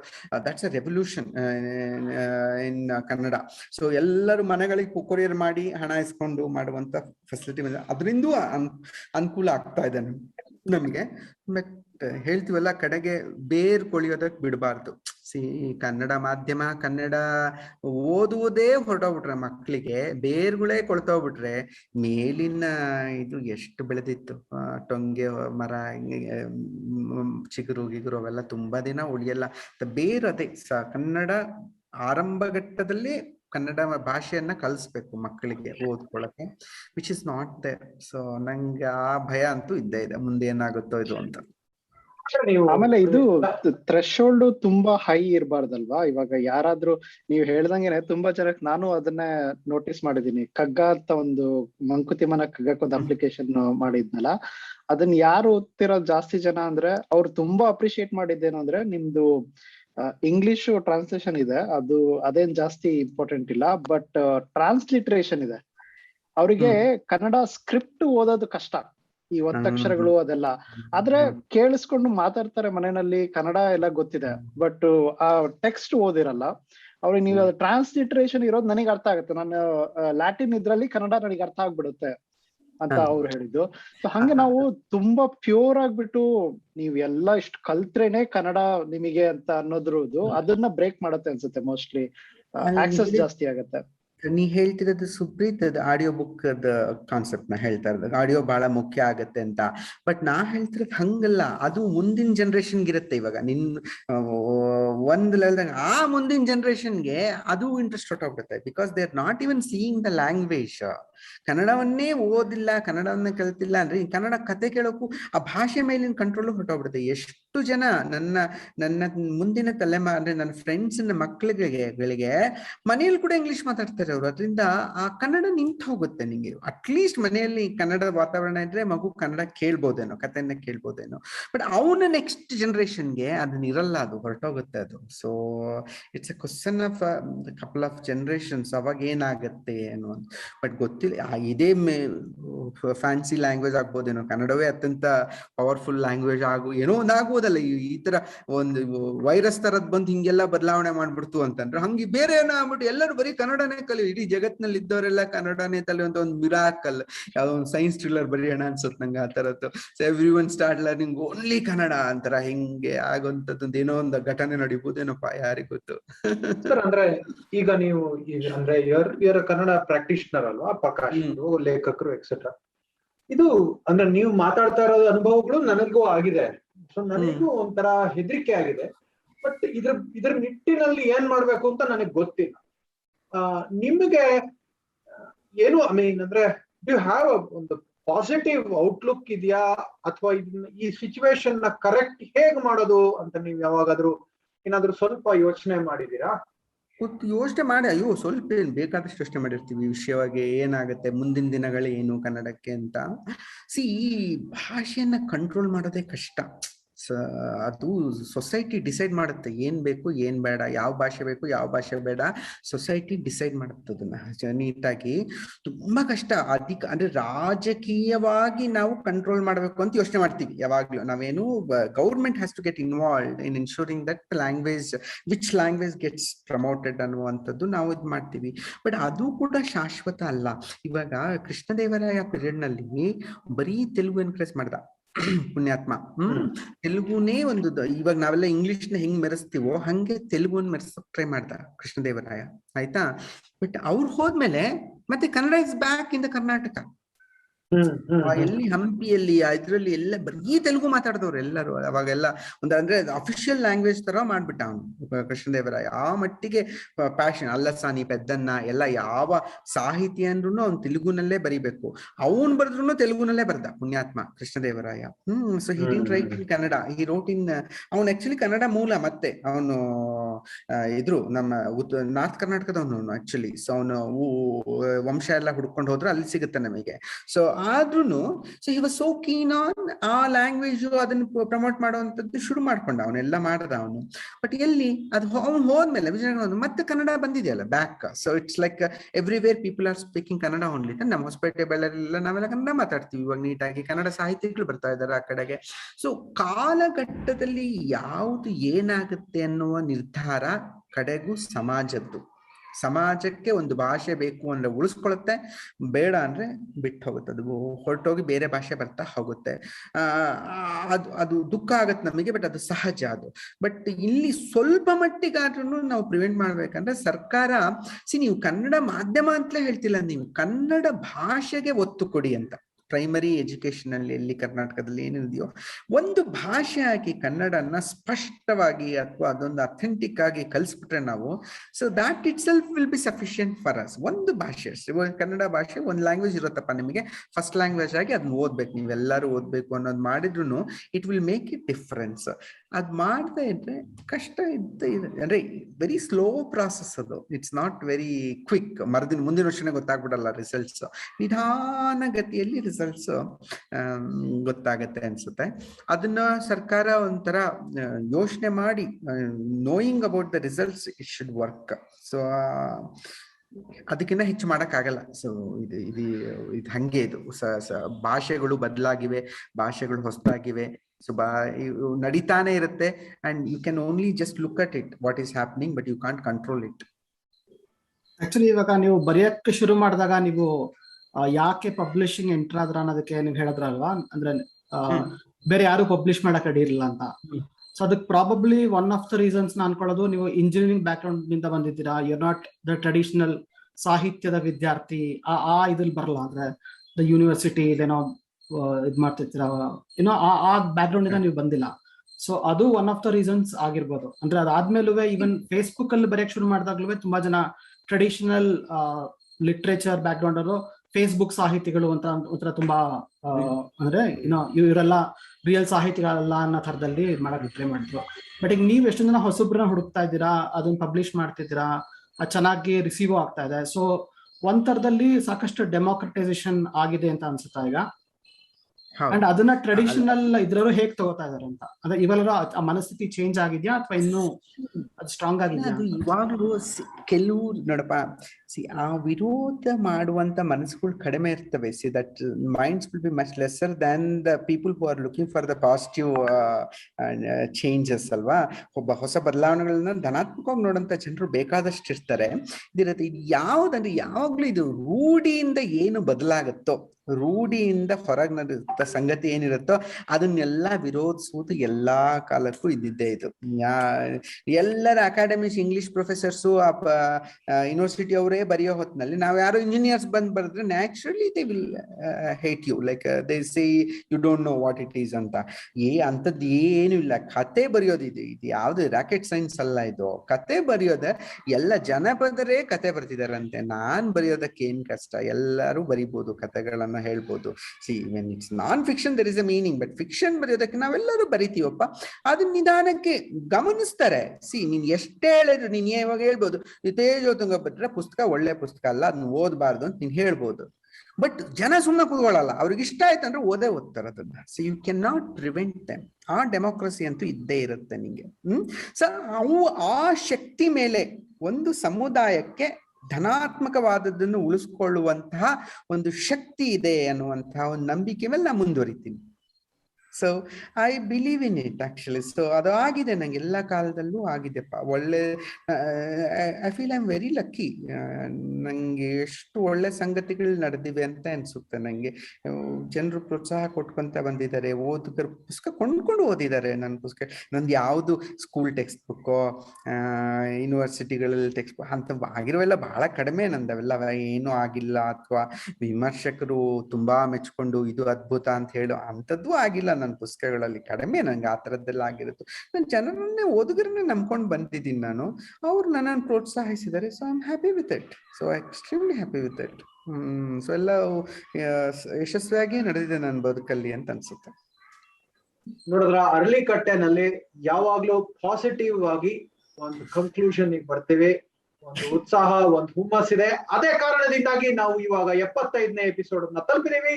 ಲೈಕ್, ಶೇರ್, ಸಬ್ಸ್ಕ್ರೈಬ್ ಮಾಡಿ. ವಸುಧೇಂದ್ರ ಅಂತ wonderful people always come on our show. Vasudhendra sir, thank you so much. ಮತ್ತೆ ನಮ್ ಶೋಗೆ ಬಂದಿದ್ದಕ್ಕೆ thank you so much again. ನೋಡಪ್ಪ, ನಿಜವಾಗಿ ಒಂಥರ ಅರಳಿಕಟ್ಟೆಯ ಒಂದು ಫೀಲಿಂಗ್ ಬಂತು. 3 ಜನ ಮುಕ್ತವಾಗಿ ಮಾತಾಡ್ತಾ ಇದ್ರು, ಯಾರು ಒಂದು ಹಿಡನ್ ಅಜೆಂಡಾ ಇಲ್ಲದೆ ಅತ್ಯಂತ ಸಹಜವಾಗಿ ಅತ್ಯಂತ ಪ್ರಾಮಾಣಿಕವಾಗಿ ಮಾತಾಡೋದು ಕೇಳಿಸ್ಕೊಳ್ಳೋದು ಎರಡೂ ಇದೆಯಲ್ಲ, ಅದು ಅರಳಿಕಟ್ಟೆ ವಾತಾವರಣನೇ. ಐ ವಿಶ್ ಒಂದು ತಂಗಾಳಿನೂ ಇತ್ತು ನಮ್ 4 ಜನ ಮಧ್ಯದಲ್ಲಿ ಅಂತ ಅನ್ಕೊಳ್ತೀನಿ. ಅದಿಲ್ಲ, ಎಲ್ಲರೂ ಒಬ್ಬೊಬ್ರು ಒಂದೊಂದ್ ಮನೆಯಲ್ಲಿ ಕುತ್ಕೊಂಡಿದೀವಿ. ನಾವು ಒಂದೇ ಕಡೆಯಲ್ಲಿ ಕುತ್ಕೊಂಡು ಮಾತಾಡಿದ್ರೆ ಸುಖನೇ ಬೇರೆ. ಬಟ್ ಫೈನ್, ಮತ್ತೊಮ್ಮೆ ನಿಮ್ಗೆಲ್ಲರಿಗೂ ಅಭಿನಂದಿಸ್ತೀನಿ. ಈ 75 ಇದ್ದಿದ್ದು ಬೇಗನೆ 100ನೇ ಎಪಿಸೋಡಿಗೆ ಬರ್ಲಿ. ಸೊ 100ನೇ ಎಪಿಸೋಡಿಗೆ ಯಾರನ್ನ ಒಬ್ಬ ದೊಡ್ಡ ವ್ಯಕ್ತಿಯನ್ನು ಕರೆಸಿ ನೀವು ಮಾತಾಡ್ತೀರಾ ಅಂತ ಅನ್ಕೊಳ್ತೀನಿ ನಾನು. So let's hope for the best. Thanks, Kandrappa. Thank you so much. Thank you. Bye.